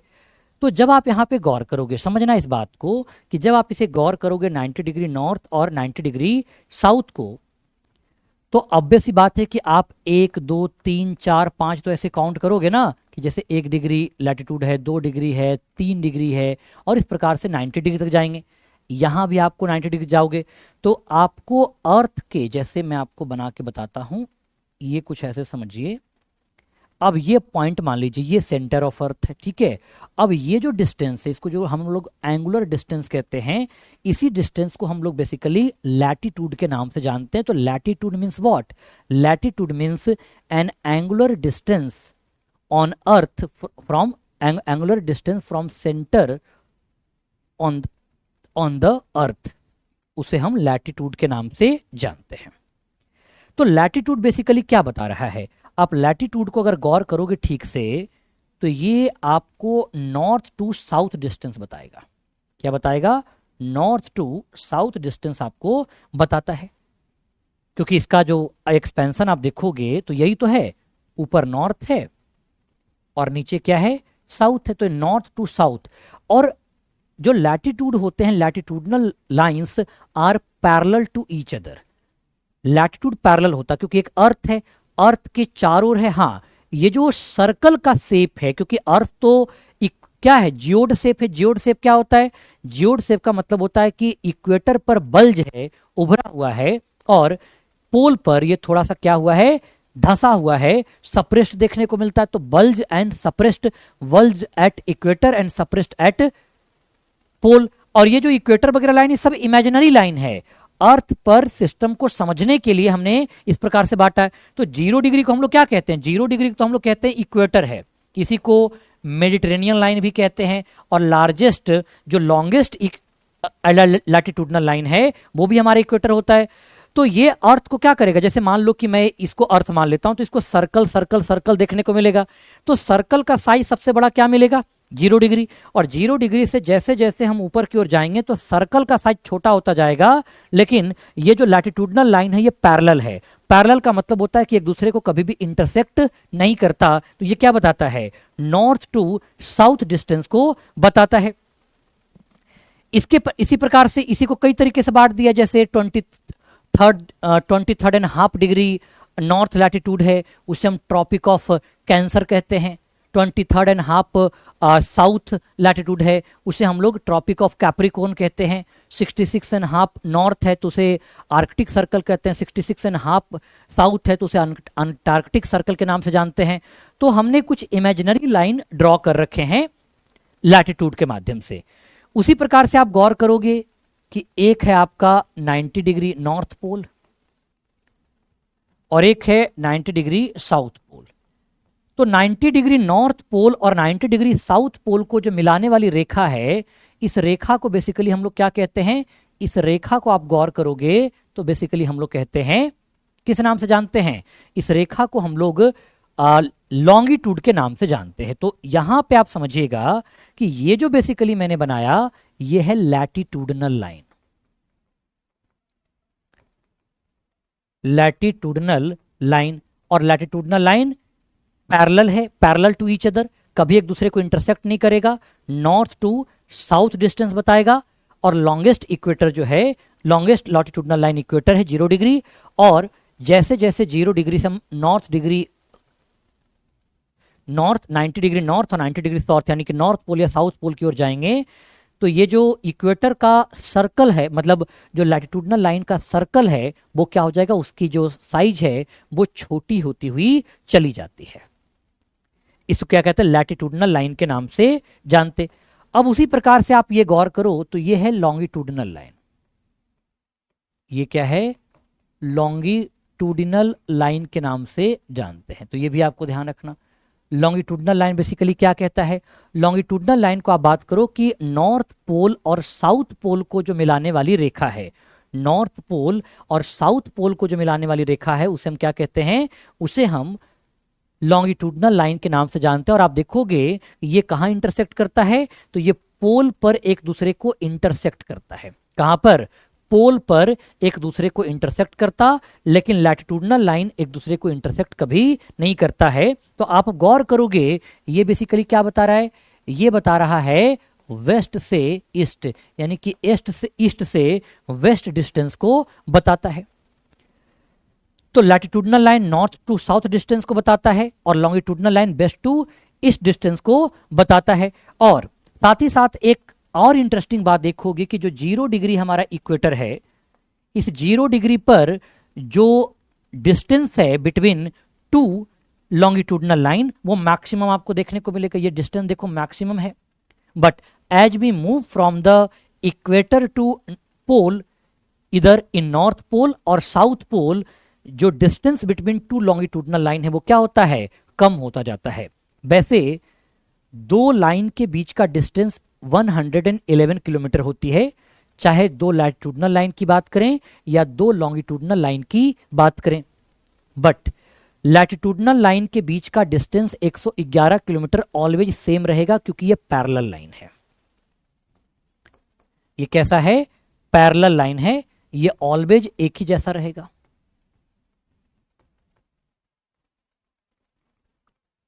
पैरेलल लाइन है और जो डिस्टेंस है बिटवीन टू वो 111 किलोमीटर है, 111 किलोमीटर देखने को मिलता है। कितना, 111 किलोमीटर देखने को मिलता है टू लैटिट्यूड।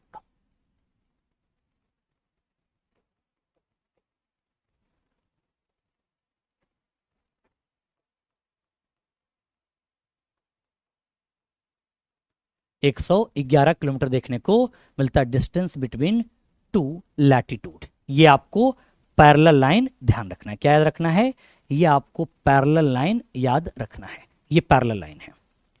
वहीं अगर हम लॉन्गिट्यूडनल लाइन की बात करें तो ये आपको क्या देखने को मिलेगा, लॉन्गिट्यूडनल लाइन में ये आपको इन दोनों के बीच का डिस्टेंस देखने को मिलेगा 90 डिग्री नॉर्थ और 90 डिग्री साउथ देखने को हमें मिल जाता है, और यहां पे इंटरसेक्ट करेगा।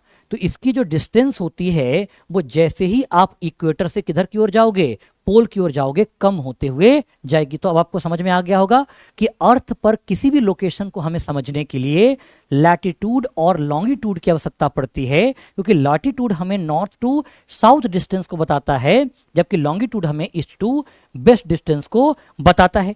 इसी बात को आपको यहां पर पिक्चर में भी आप देख सकते हो, लैटिट्यूड नॉर्थ टू साउथ और लॉन्गिट्यूड ईस्ट टू वेस्ट देखने को मिलता है। ठीक है, अब देखो बिहार की बात करते हैं कि बिहार का जो ग्लोब पर पोजीशन क्या है।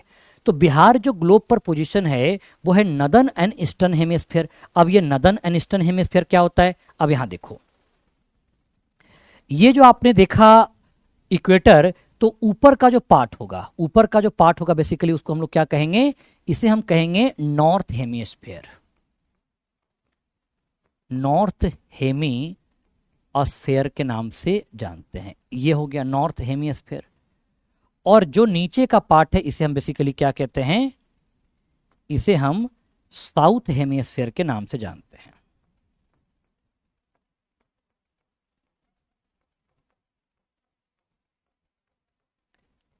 नॉर्थ हेमिस्फीयर और साउथ हेमिस्फीयर देखने को मिलता है, नॉर्थ और साउथ, ये ध्यान रखना है ना।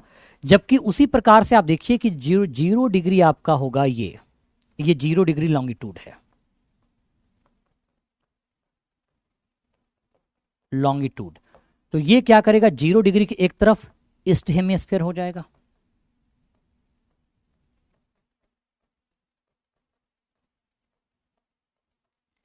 और 0 डिग्री की इस तरफ वेस्ट हेमिस्फीयर हो जाएगा।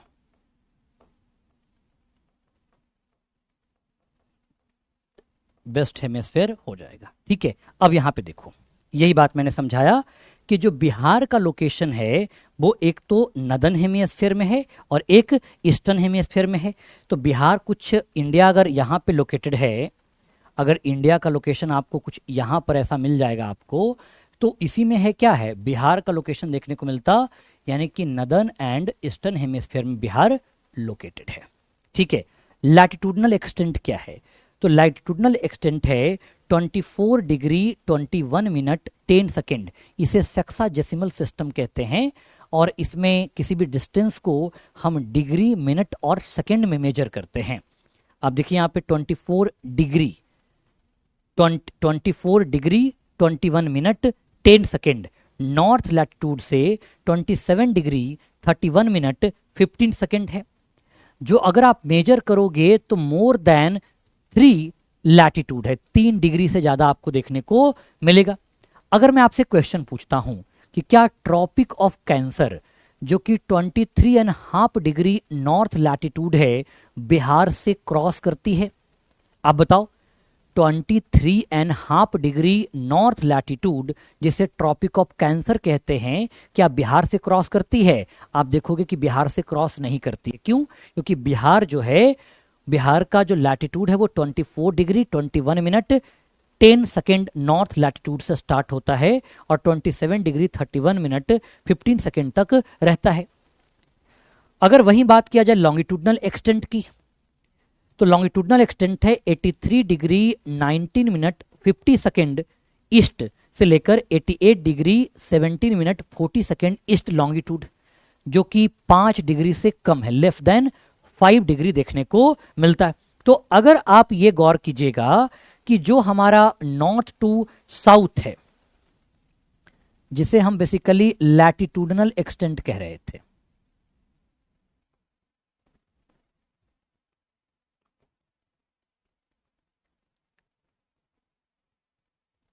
लैटिट्यूडनल एक्सटेंट की बात कर रहे थे, तो ये कितना है? ये लेस देन 3 डिग्री है, मतलब 3 डिग्री से थोड़ा कम देखने को मिलता है। लेस देन 3 डिग्री है। क्यों? क्योंकि 24 21 10 से 27 31 15 डिग्री तक इसका एक्सपेंशन देखने को मिलता है। तो जब हम इसे कैलकुलेट करेंगे तो हमने क्या पढ़ा कि दो लैटिट्यूड या दो लॉन्गिट्यूडनल डिस्टेंस के बीच का जो डिस्टेंस होता है वो कितना होता है? वो होता है 111 किलोमीटर। अब देखो 111, माफी चाहूंगा, ये मोर देन है, यहां पे लेस देन नहीं होगा।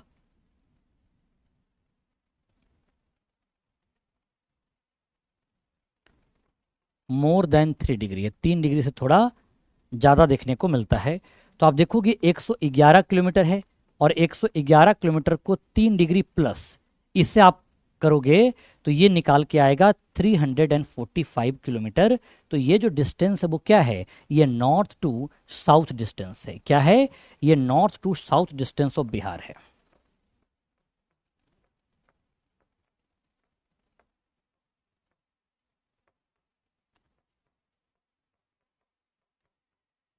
North to south distance of Bihar है। ये आपको देखने को मिलता है लैटिट्यूडिनल एक्सटेंट है। क्यों? क्योंकि दो लैटिट्यूडनल लाइन के बीच का डिस्टेंस ऑलवेज 111 किलोमीटर होता है, ये कभी डिक्रीज नहीं होगा, क्योंकि two latitudinal line are parallel to each other, और parallel means what? Never intersect each other, एक दूसरे को कभी भी इंटरसेक्ट नहीं करता है। वहीं अगर हम बात करें किसके बारे में? वहीं अगर हम बात करें जो हमारा लॉन्गिट्यूडनल एक्सटेंट है, ये रहा हमारा लॉन्गिट्यूडनल एक्सटेंट।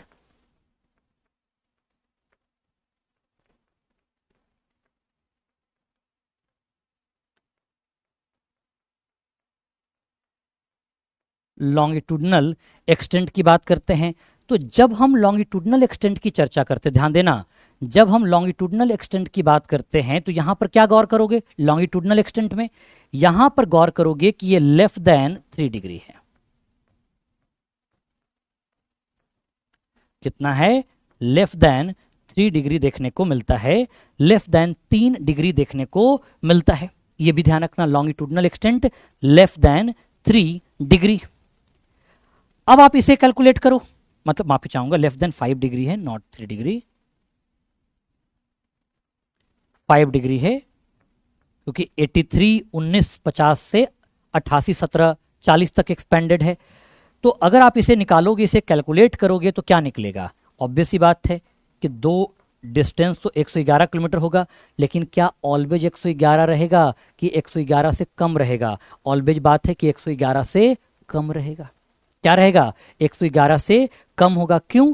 क्योंकि दो लॉन्गिट्यूडनल लाइन के बीच का डिस्टेंस मैक्सिमम जो होता है वो इक्वेटर पे होता है, और जैसे जैसे हम इक्वेटर से पोल की ओर जाते हैं तो दो लॉन्गिट्यूडनल लाइन के बीच का जो डिस्टेंस है वो कम होता जाता है, और पोल तक जाते जाते तो क्या करता है? दोनों एक दूसरे को इंटरसेक्ट कर लेता है। क्या कर लेता है? इंटरसेक्ट कर लेता। तो आप यहां पे देखिए 111 किलोमीटर, तो यहां पे क्या होगा? लेस देन 111 किलोमीटर होगा, क्योंकि 111 किलोमीटर तो होगा नहीं, लेस देन 111 किलोमीटर, और इसको हम मल्टीप्लाई करेंगे 5, लेकिन यहाँ पे 5 डिग्री से थोड़ा कम है, तो ये हमें निकल के आता है 483 किलोमीटर। तो ये जो 483 किलोमीटर है, जो ये ईस्ट टू वेस्ट डिस्टेंस है।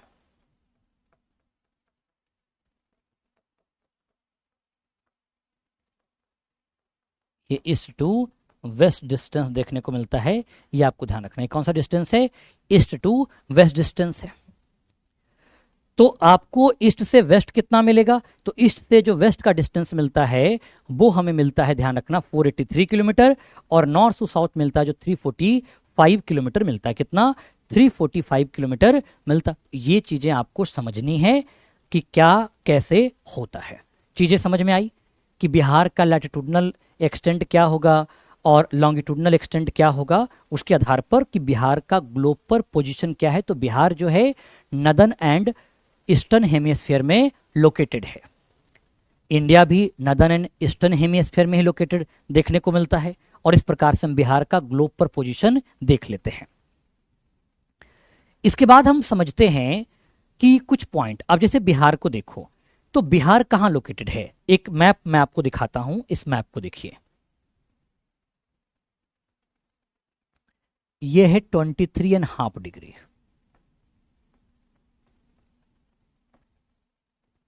23.5 degree north latitude, north latitude. और इसे हम लोग क्या कहते हैं? इसे बेसिकली हम एक नाम से जानते हैं, इसको कहते हैं ट्रॉपिक ऑफ कैंसर कहते हैं। क्या कहते हैं? ट्रॉपिक ऑफ कैंसर के नाम से जानते हैं। किसके नाम से? ट्रॉपिक ऑफ कैंसर के नाम से जानते हैं। 23.5 degree north latitude, 23.5 north latitude tropic of cancer है।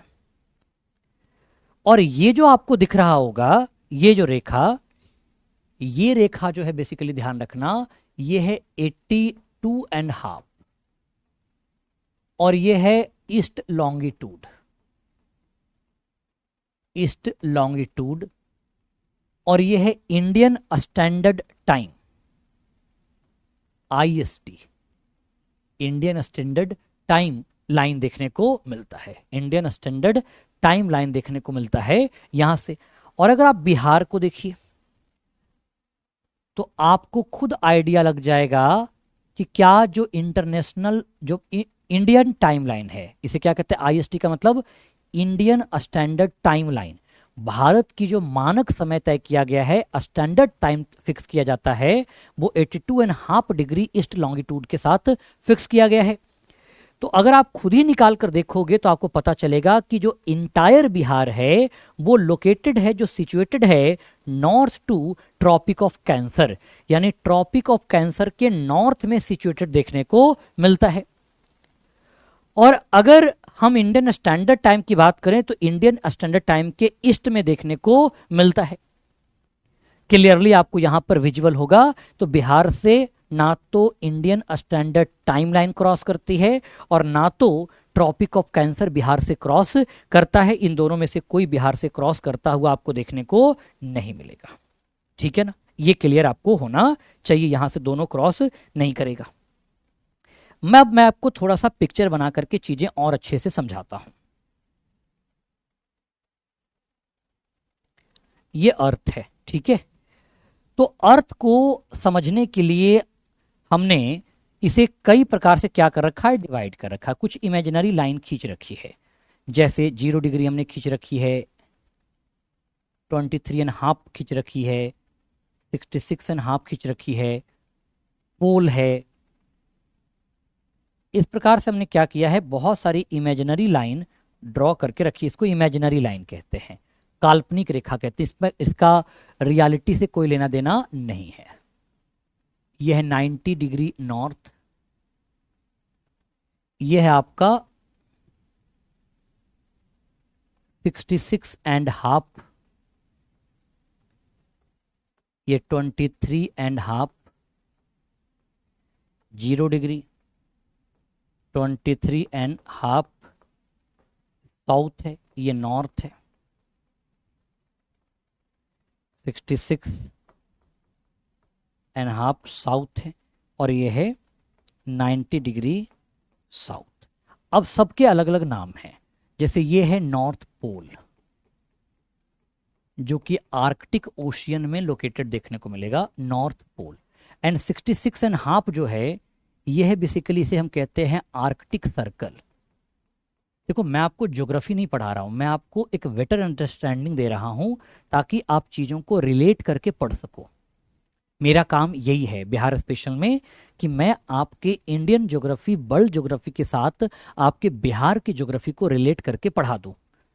वैसे तो मैं आपको फैक्ट बता सकता हूं कि 4 पॉइंट फैक्ट बता दूं, मैं निकल जाऊंगा, लेकिन उससे क्या होगा कि आप चीज़ों को सीख नहीं पाएंगे। और मेरा पर्पस है आपको सिखाना।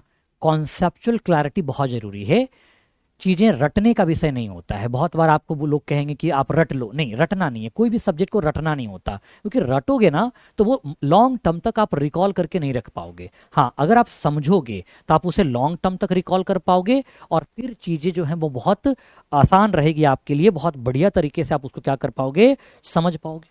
ये एक पॉजिटिव थिंग आपको देखने को मिलता है।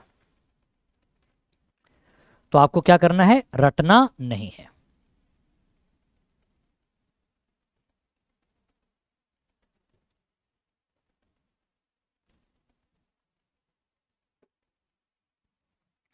ठीक है, ये है tropic of cancer.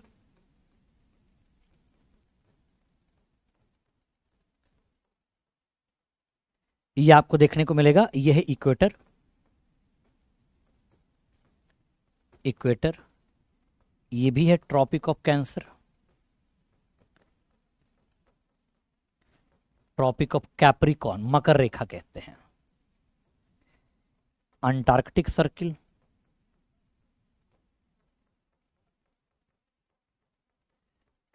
Antarctic circle, और यह है आपका साउथ पोल।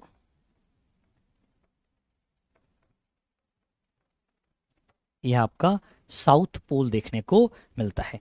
ये सब हमने इमेजिनरी लाइन ड्रॉ करके रखा है। तो इससे तो अब तो क्लियर हो गया पॉइंट कि जो बिहार है वो बेसिकली आपके जो ट्रॉपिक ऑफ कैंसर के ऊपर अवस्थित है ना। यानी बिहार का लोकेशन कुछ यहां आपको दिख जाएगा, इस वाले जोन में।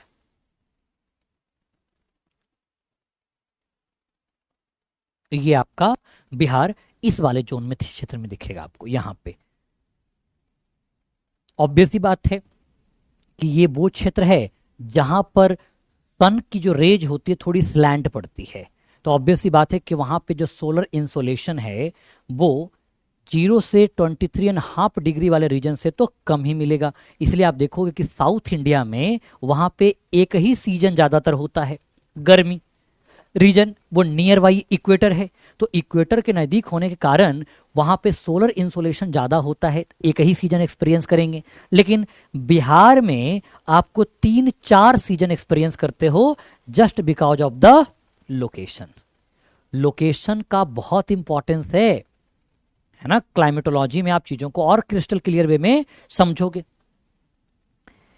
एक है आपका यहां पे, अब देखो आगे से अगर आप देखोगे तो वो है 0 डिग्री। आगे से क्या है, 0 डिग्री है। 0 डिग्री लॉन्गिट्यूड। तो अगर आप 0 डिग्री लॉन्गिट्यूड की बात करो, अगर आप 0 डिग्री लॉन्गिट्यूड की बात करो तो ये क्या देखने को मिलेगा, 0 डिग्री जो लॉन्गिट्यूड है बेसिकली ये है international time line. International time line है या इंटरनेशनल टाइम जोन आप कह सकते हो। यहीं से हम निकालते हैं, 0 डिग्री से कैलकुलेट करते हैं। और वहीं इसी के जस्ट अपोजिट आप देखोगे तो 180। कंफ्यूज मत करना कि सर आगे फ्रंट में देखोगे तो 0 डिग्री है जिसे हमने इंटरनेशनल टाइम लाइन डिसाइड किया है, और पीछे से देखोगे तो 0 डिग्री है। और ये बेसिकली है, ये भी लॉन्गिट्यूड है, 1 लॉन्गिट्यूड। और ये है बेसिकली, इसे क्या कहते हैं, इसे कहते हैं international date line. International date line कहते हैं। अब मैं आपको थोड़ा सा ये बातें और अच्छे से समझा देता हूं तो आपकी चीजें क्लियर हो जाएंगी। अब देखो यहां पे, अब मैंने क्या कहा कि जो 0 डिग्री है आपका, ये रहा 0 डिग्री, तो ये हमने इंटरनेशनल इसको डेट लाइन मान रखा है। इंटरनेशनल, या तो इसी को प्राइम मेरिडियन कहते हैं। प्राइम मेरिडियन का मतलब होता है प्रधान मध्या, जहां से हम समय तय करते हैं, प्राइम मेरिडियन या इंटरनेशनल टाइमलाइन। अब अगर इसके ईस्ट में आप देखोगे और इसके वेस्ट में आप देखोगे, तो अगर आप ईस्ट जाओगे तो टाइम बढ़ेगा। ध्यान से मेरी बात को सुनना, अगर ईस्ट जाओगे तो टाइम क्या होगा, इंक्रीज करेगा। अगर आप वेस्ट जाओगे तो टाइम डिक्रीज करेगा, टाइम बढ़ेगा और कम होगा। और 0 डिग्री को हम लोग बेसिकली कहते हैं जीएमटी। जीएमटी का मतलब होता है ग्रीन बीच मीन टाइम, क्योंकि जहां से ये गुजरता है ना, जहां से गुजरता है वहां पे ग्रीन बीच ऑब्जर्वेटरी बनाया गया है और यहीं से तय किया गया, ग्रीन बीच से ये रेखा गुजरती है, इसलिए उसको ग्रीन बीच मीन टाइम कहा। और मीन टाइम का मतलब मध्य रेखा, यहां से समय तय होगा, यानी कि जिसको कहते हैं ना जीएमटी, आप लोग पढ़ते हो जीएमटी प्लस जीएमटी माइनस, तो यहां बढ़ेगा, यानी कि यहां पर जीएमटी प्लस होगा ईस्ट में और वेस्ट में जीएमटी माइनस होगा। समझ रहे हो बात को, जीएमटी प्लस और जीएमटी माइनस समझ में आ रहा है आप लोग को कि जीएमटी प्लस और माइनस क्या है। अब जैसे आप देखो कि पूरे अर्थ को आप देख लीजिए, अर्थ कितना है भैया, तो 360 डिग्री है। अगर पूरा चक्कर लगाए तो कितना चक्कर लगाएगा, 360 डिग्री। और कितने देर में चक्कर लगाता है, तो 360 डिग्री चक्कर लगाता है 24 आवर में, 24 घंटे में लगाता है। कितने देर में, 24 घंटे में लगाता है। तो अगर आप इसको ऐसे कुछ निकाल लो कि 1 घंटा में कितना लगाएगा, तो आपने मैथ सोल्व किया है कि 360 को आप क्या करोगे, 24 से डिवाइड कर दोगे तो आपको जो मिलेगा वो मिलेगा 15 डिग्री। कितना, 15 डिग्री। अब आप खुद ही सोचो साथियों कि जो 15 डिग्री है वो कितने देर में चक्कर लगा रहा, 1 घंटा। और 1 घंटा का मतलब होता है साथियों 60 मिनट।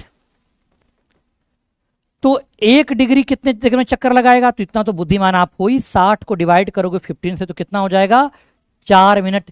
यानी 1 डिग्री बराबर कितना होता है, 4 मिनट होता है। 1 डिग्री बराबर 4 मिनट होता है।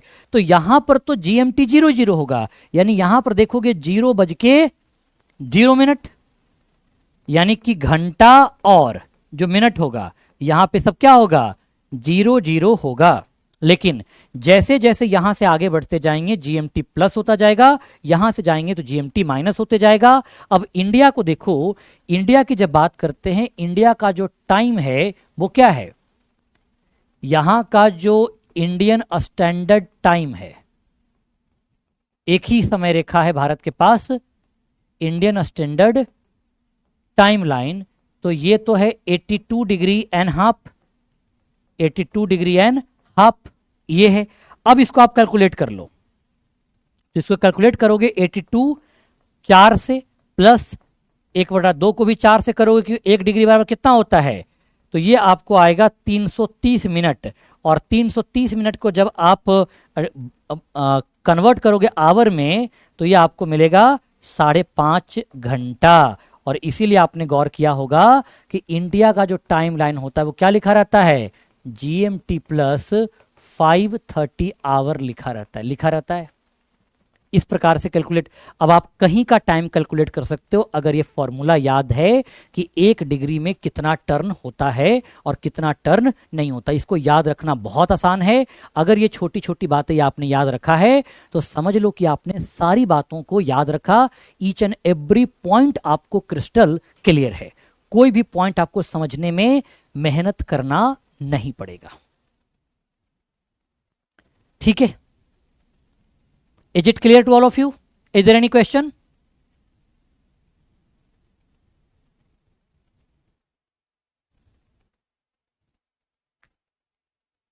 टाइम कैसे डिसाइड करते हैं पता चल गया। किसी भी आपके पास अगर कोऑर्डिनेट दे दिया जाए कि कौन सा लॉन्गिट्यूड पर आपको टाइम निकालना है, आप इजिली कोऑर्डिनेट के हिसाब से क्या करोगे, टाइम निकाल सकते हो। एक और होता है इंटरनेशनल डेट लाइन। और इंटरनेशनल डेट लाइन मैंने क्या कहा, यह है 180 डिग्री,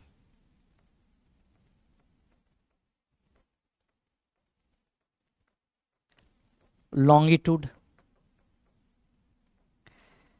और इसे हम इंटरनेशनल डेटलाइन कहते हैं। लेकिन एक बात ध्यान रखना, इंटरनेशनल डेटलाइन आपको ऐसा नहीं दिखेगा।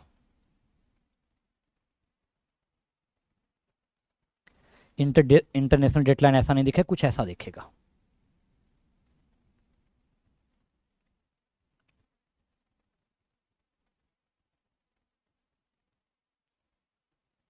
ऐसे, यानी कि ये है तो इंटरनेशनल डेटलाइन, लेकिन ये जिगजैग लाइन है, सीधी रेखा नहीं। आपको लगा सर ये ऐसा कैसे, अरे देखो ये सब तो इमेजिनरी लाइन है ना, और इमेजिनरी लाइन का मतलब होता है कि हम मनुष्यों ने सुविधा से मैप पर ड्रॉ किया है, सीधे अर्थ पर थोड़ी ने खींच लिया है, मैप पर ड्रॉ किया। तो जब मैप पर ड्रॉ किया है तो वो अपनी सुविधा से ड्रॉ किया, पूछा कि भैया तुम किधर रहना चाहते हो, कंट्रीज पूछा। तो अगर आप ईस्ट में जाओगे, ईस्ट में, तो यहां पर क्या होगा, 1 डे लॉस होगा, यानी कि यहां पर क्या होगा, डे इंक्रीज करेगा। और अगर आप वेस्ट में जाओगे, अगर आप कहां जाओगे, वेस्ट में जाओगे,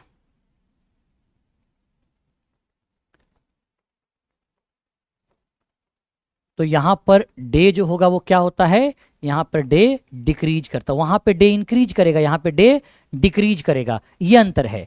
अब आप खुद ही सोचो कि यहां पर इंक्रीज कर रहा है, डिक्रीज, यानी कि यहां पर डे का गेन होता है, एक नया दिन मिल जाता, और यहां पर लॉस होता है। आप बताता हूं मैं आपको, आप 1 जनवरी क्या करो, कहां मना लो, 1 जनवरी आप मना लो अमेरिका में, और रात को ही फ्लाइट पकड़ लो और इंडिया आ जाओ, और इंडिया में फिर से 1 जनवरी मना लो, दोनों जगह। क्यों, अमेरिका वाले 1 जनवरी पहले मना लेते हैं, हम 1 जनवरी बाद में मनाते हैं। जैसे आप यूं समझिए कि अगर यहां पर ट्यूजडे है, तो यहां पर आपको मंडे मिलेगा। अब आपको कहोगे कि सर ये तो 1 डे लॉस हुआ, गेन कहां हुआ, लॉस किसको कहते हैं, मतलब 1 दिन तुम्हारा कीमती दिन खो दिया, और गेन क्या कहते हैं, तुमने एक सुनहरे दिन प्राप्त कर लिया। अब मैं आपके जीवन का उदाहरण देता हूं। अब मान लो कि अभिनव जो है किसी से, ऐसे किसी खास व्यक्ति से मिलने गया, और उसकी मुलाकात बहुत स्पेशल थी। अब वो जीवन में दोबारा मिलना चाहता है, और वो उस मोमेंट को याद कर रहा है। वो मंडे को मिलने गया था और आज ट्यूसडे हो गया, तो फिर से उसको मंडे वापस से मिल जाए, तो बताओ अभिनव खुश होगा कि नहीं होगा, बहुत खुश हो जाएगा। यानी गेन का मतलब होता है कि आपका बीता हुआ दिन आपको वापस मिल जाएगा, और लॉस का मतलब होता है कि आपका आने वाला दिन एक दिन क्या हो गया, लॉस हो गया। जैसे अगर मैं ट्यूसडे था, मुझे एक नया दिन मिल गया, मतलब मंडे मिल गया, तो मैं तो खुश हो जाऊंगा ना कि एक सप्ताह का एक और दिन मुझे मिल गया। लेकिन अगर ट्यूसडे से वेडनेसडे हो जाता तो मेरा तो एक दिन लॉस हो जाता ना। इस केस में अपोजिट वे में समझना कि गेन और लॉस का मतलब क्या होता है। तो अगर हम वेस्ट से ईस्ट जाएंगे, छलांग लगाएंगे, तो 1 डे बढ़ जाएगा, और अगर ईस्ट से वेस्ट जाएंगे तो 1 डे कम हो जाएगा, है ना। ये आप ध्यान रखना, इंटरनेशनल डेट लाइन और इंटरनेशनल टाइम लाइन क्या होता है। तो अब हम बिहार की बात कर रहे थे, तो बिहार तो अब आपको आइडिया मिल गया कि जो इंटायर बिहार है वो north of tropic of cancer located है, और ये इंडियन स्टैंडर्ड टाइम के ईस्ट में लोकेटेड है। लेकिन अगर बिहार की लोकल टाइम की बात करें, लोकल टाइम देखो कहां से निकालोगे, लोकल टाइम तो लोकल लैटिट्यूड से निकालोगे ना। बिहार की जो लैटिट्यूड है, बिहार की जो लॉन्गिट्यूड है, उसे लोकल टाइम निकालोगे, तो लोकल टाइम जो है आपको स्टैंडर्ड टाइम से थोड़ा सा आगे देखने को मिलेगा। ऑब्वियस सी बात है कि जो स्टैंडर्ड टाइम है वो तो ये रहा 82.5 डिग्री ईस्ट लॉन्गिट्यूड।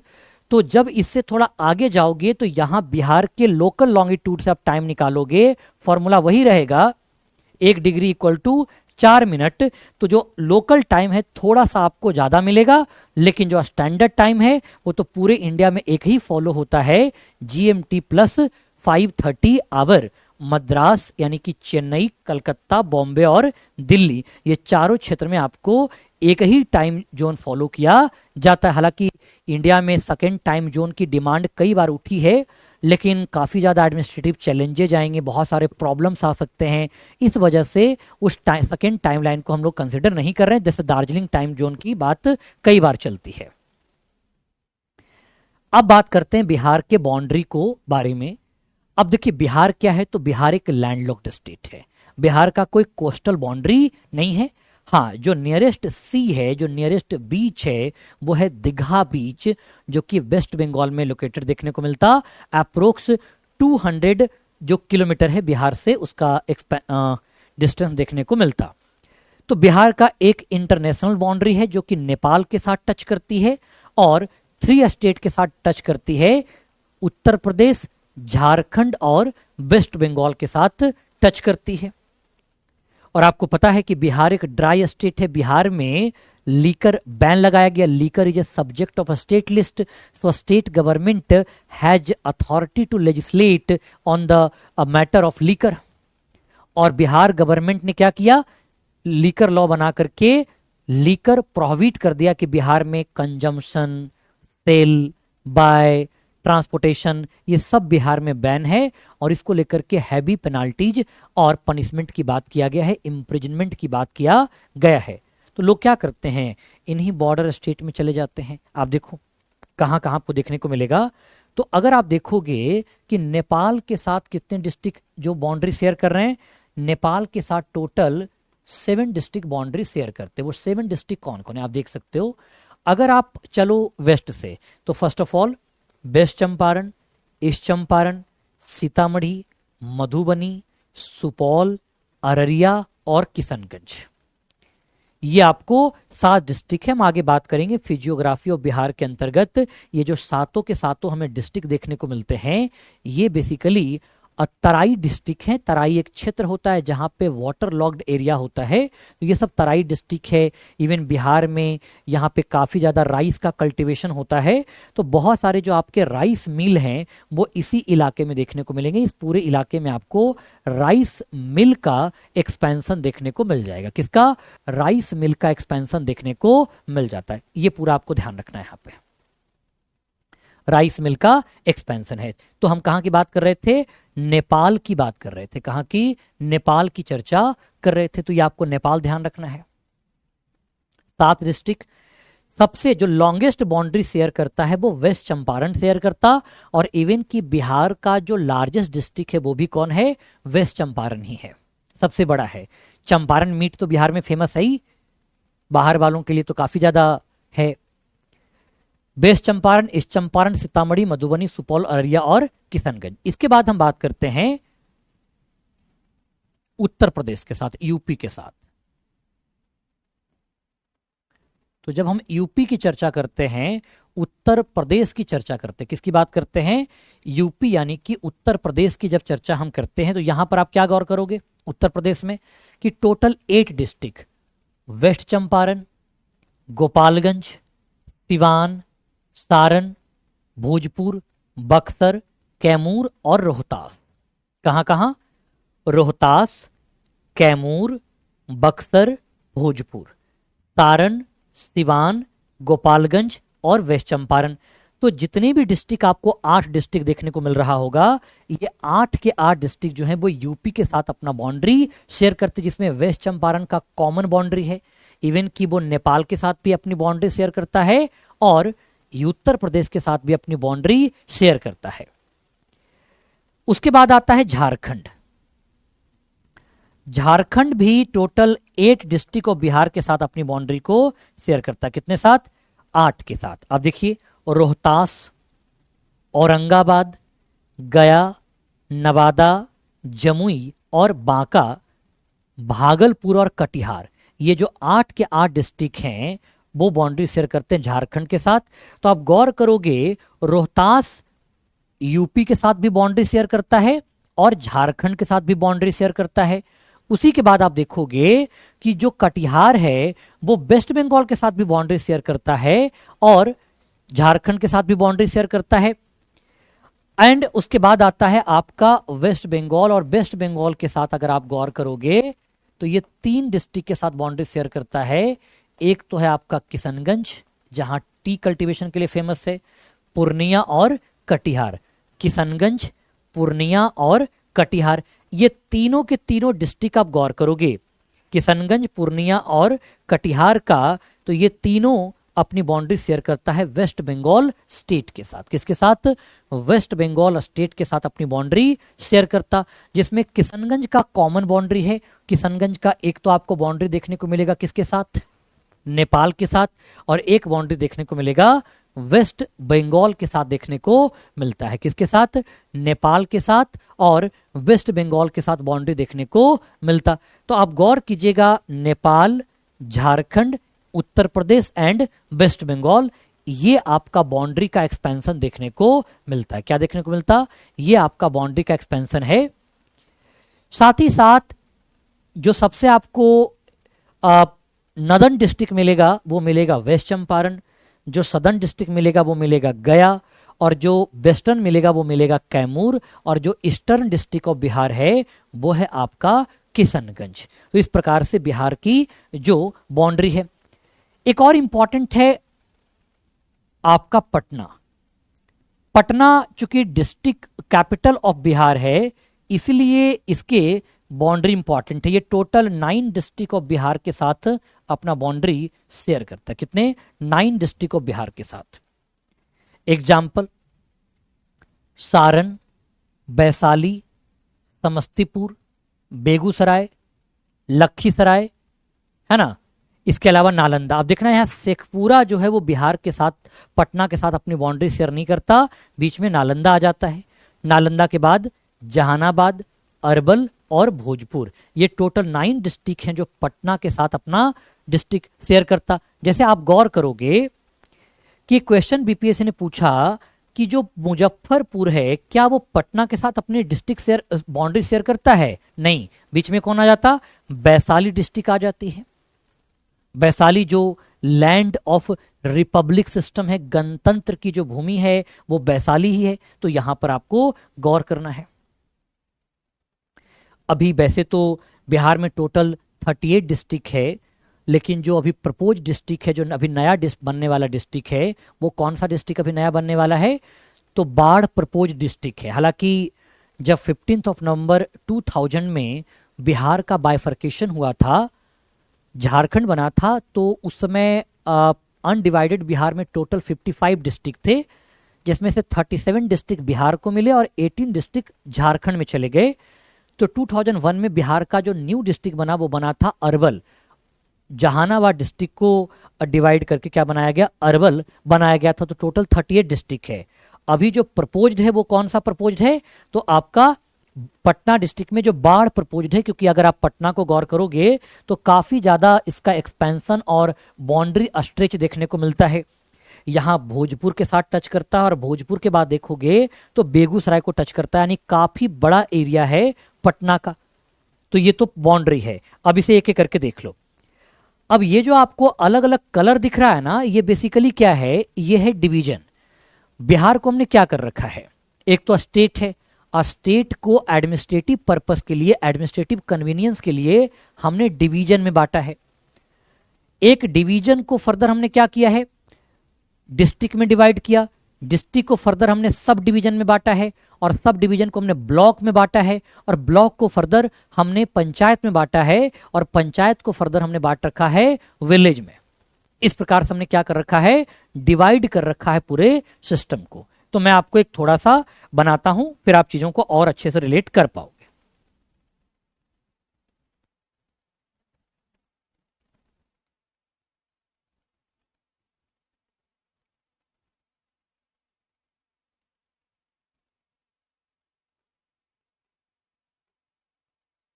बिहार क्या है? बिहार। तो जब हम बिहार की बात करते हैं, ध्यान रखना, जब हम बिहार की चर्चा करते हैं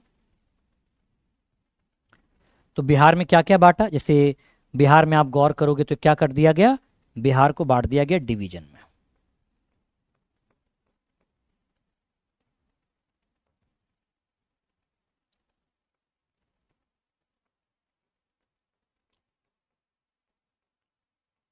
कहां बांटा? डिवीजन में।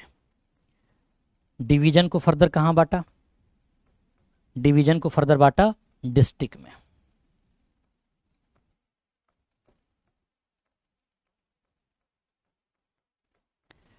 डिवीजन को कहां बांटा? फर्दर डिस्ट्रिक्ट में बांटा। और डिस्ट्रिक्ट को फर्दर हमने बांटा है सब डिवीजन में।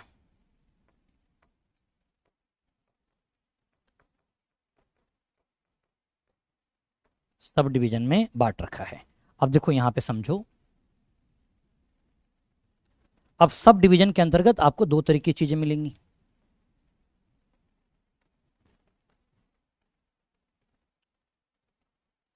सब डिवीजन को हमने किस में बांटा? ब्लॉक में। किस में बांटा है? ब्लॉक में हमने क्या कर रखा है? बांट रखा है। तो अब यहां पर आप गौर करोगे कि आपको दो चीजें मिलेंगी, है ना? ब्लॉक, एक सेकेंड, यहां से हम दो तरीके से इसको बांट देते हैं। एक आपको देखने को मिलेगा इधर ब्लॉक, ब्लॉक के नीचे आपको मिलेंगे पंचायत, अब पंचायत के नीचे मिलेंगे विलेज। विलेज मिलेंगे। क्या मिलेगा पंचायत के नीचे? विलेज मिलेगा। एंड इसके बाद अगर बात करें, इसके बाद अगर बात करें तो क्या देखने को मिलता है ना? इसके बाद अगर देखने को मिलेगा तो म्यूनिसिपैलिटी मिलेगी। म्यूनिसिपैलिटी मिलेगी। और म्यूनिसिपैलिटी आपको तीन प्रकार से मिलेगी। क्या क्या मिलेगा? तो एक आपको मिलेगा म्यूनिसिपल कॉरपोरेशन,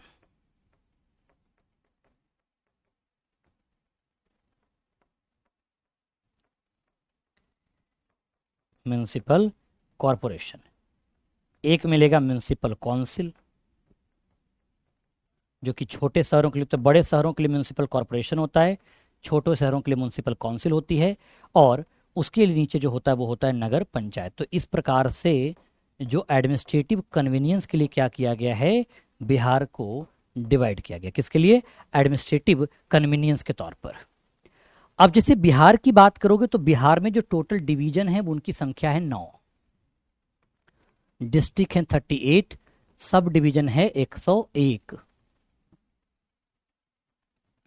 और ब्लॉक आपको मिलेंगे वो है 534। इसी प्रकार से म्यूनिसिपल कॉरपोरेशन है 19, और 83 के आसपास है म्यूनिसिपल 19 है म्यूनिसिपल कॉरपोरेशन, 83 के आसपास है आपका म्यूनिसिपल काउंसिल, और 169 के आसपास है नगर पंचायत। इस प्रकार से पूरा का स्ट्रक्चर देखने को मिलेगा।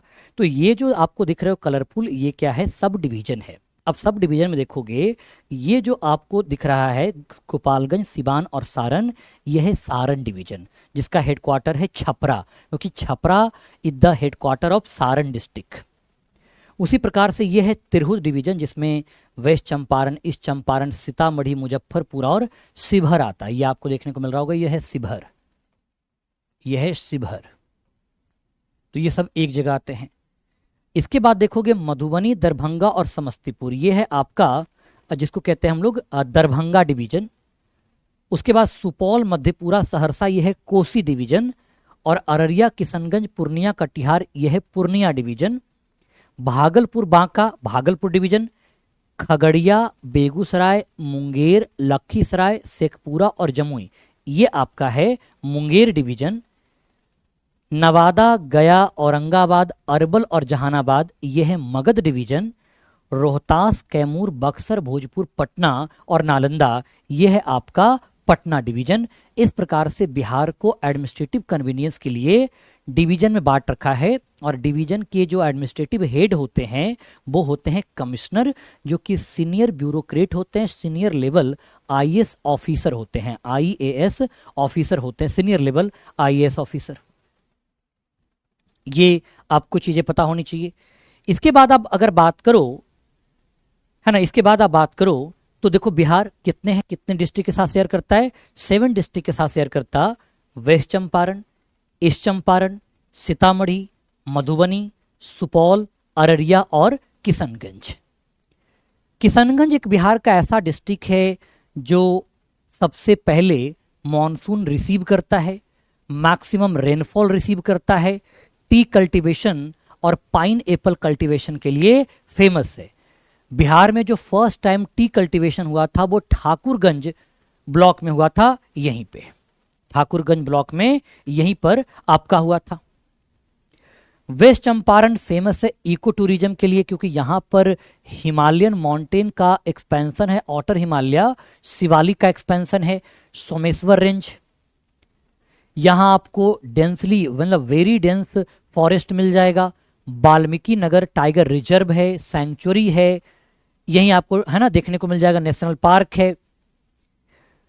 साथ ही साथ मधुबनी आपको पता ही है कि बहुत फेमस डिस्ट्रिक्ट है, विद्यापति का लैंड है, यहाँ से ही मैथिली लैंग्वेज का डेवलपमेंट हुआ। और आज भी जब मिथिला कल्चर की बात करती है, रिच कल्चर की बात आती है, तो मधुबनी की बात आती है।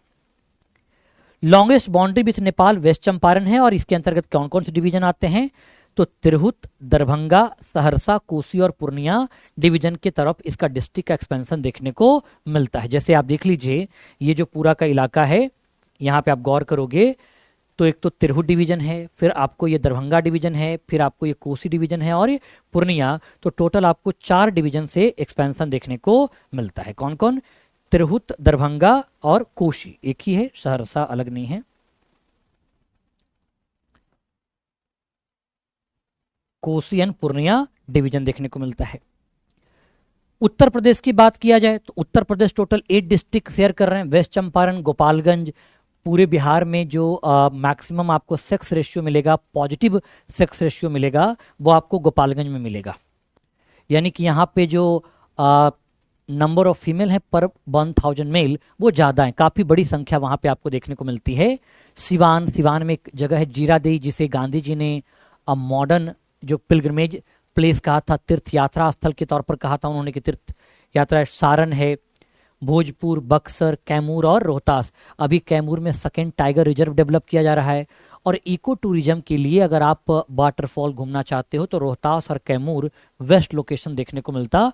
और बिहार का जो मोस्ट एजुकेटेड डिस्ट्रिक्ट है, जहाँ पे मेल और फीमेल दोनों लिटरेसी बहुत अच्छी है, वो रोहतास में ही आपको देखने को मिलती है। यहाँ पे लिटरेसी बहुत अच्छी है, पॉजिटिव लिटरेसी देखने को मिलती है पूरे बिहार में। बक्सर में वहां पे अभी हाल ही में गोकुल जलाशय था, जिसे कौन सा स्टेटस दिया गया है, वेटलैंड का स्टेटस दिया गया है। रामसर कन्वेंशन, रामसर साइट है। भोजपुर काफी फेमस इलाका है। डिवीजन तिरहुत, सारण और पटना, इन 3 डिवीजन में एक्सपेंशन देखने को मिलता है। इसके बाद आता है आपका झारखंड, 8 डिस्ट्रिक्ट ऑफ बिहार है। औरंगाबाद, आपको औरंगाबाद में ही जानकारी मिलेगा किसके बारे में, तो औरंगाबाद में आपको जो डेड वोल्केनो है उसकी जानकारी आपको मिल जाती है, डेड वोल्केनो की। गया, अब तो गया नहीं रहा, गया का नाम बदल करके गया जी कर दिया गया है। फेमस प्लेस है, यहाँ पर विष्णुपद टेम्पल है, जिसके कोर्टयार्ड में पिंडदान ऑफर किया जाता है। और पिंडदान एंसेस्ट्रल जो सोल है उसके लिबरेशन से जुड़ा हुआ एक रिचुअल्स है। यहीं पे रबर डैम बनाया गया, जिससे केरल स्टेट अभी इंस्पायर्ड भी हुआ था, और केरल के कुछ टीम आई थी रबर डैम को स्टडी करने के लिए, ताकि वो वहां पे वाटर कंजर्वेशन के लिए रबर डैम को यूज कर सके। नवादा फेमस है ककोलत वाटरफॉल के लिए। गिद्धेश्वर कोडरमा से जो स्ट्रीम का एक प्रकार से डाउनवर्ड मूवमेंट होता है, तो वो कई सारे स्ट्रीम मिलकर के क्या बनाती है, तो वो बनाती है।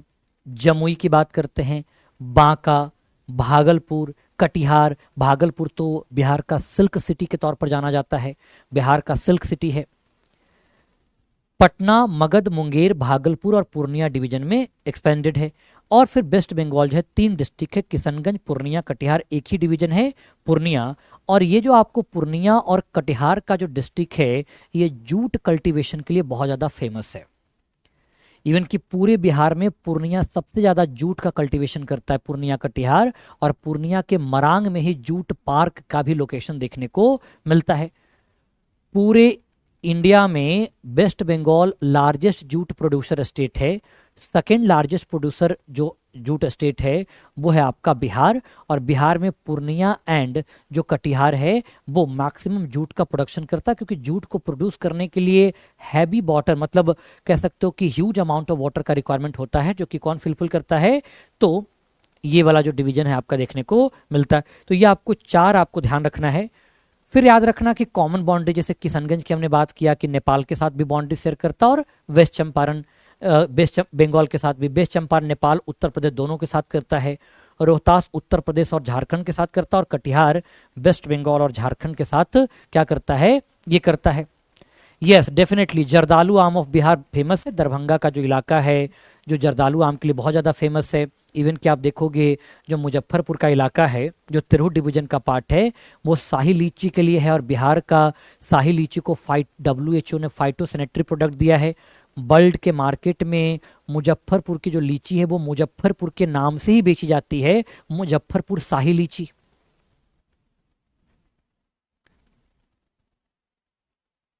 है ना। तो ये ध्यान रखना। और फिर मैंने आपको बताया कि जो 9 डिस्ट्रिक्ट ऐसे हैं जिनके साथ पटना बाउंड्री शेयर करता है। अब तो नॉर्दर्न डिस्ट्रिक्ट याद रखना, वेस्ट चंपारण, सदर्न गया, ईस्टर्न किशनगंज और वेस्टर्न कैमूर आपको देखने को मिलता है। और ये ध्यान रखना कि बिहार के जो 9 डिस्ट्रिक्ट हैं अपनी बाउंड्री शेयर करते हैं किसके साथ, पटना के साथ। कौन कौन, सारण, वैशाली, लखीसराय।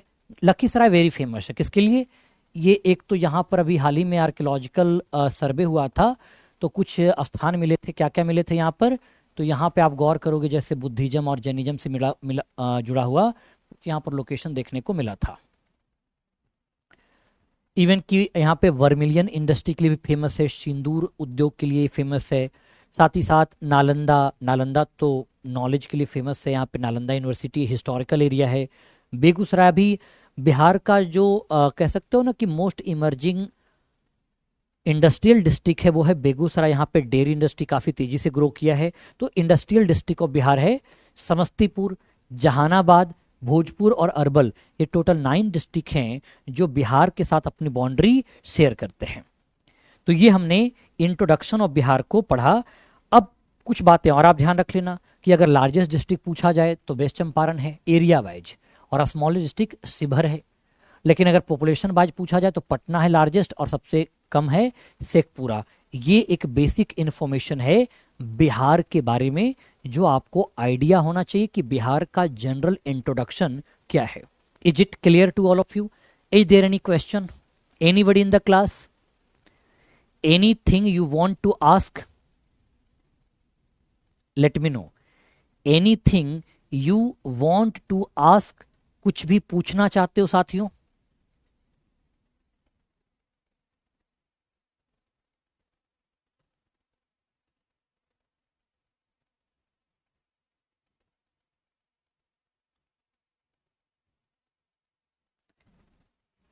कोई सवाल, कोई क्वेश्चन?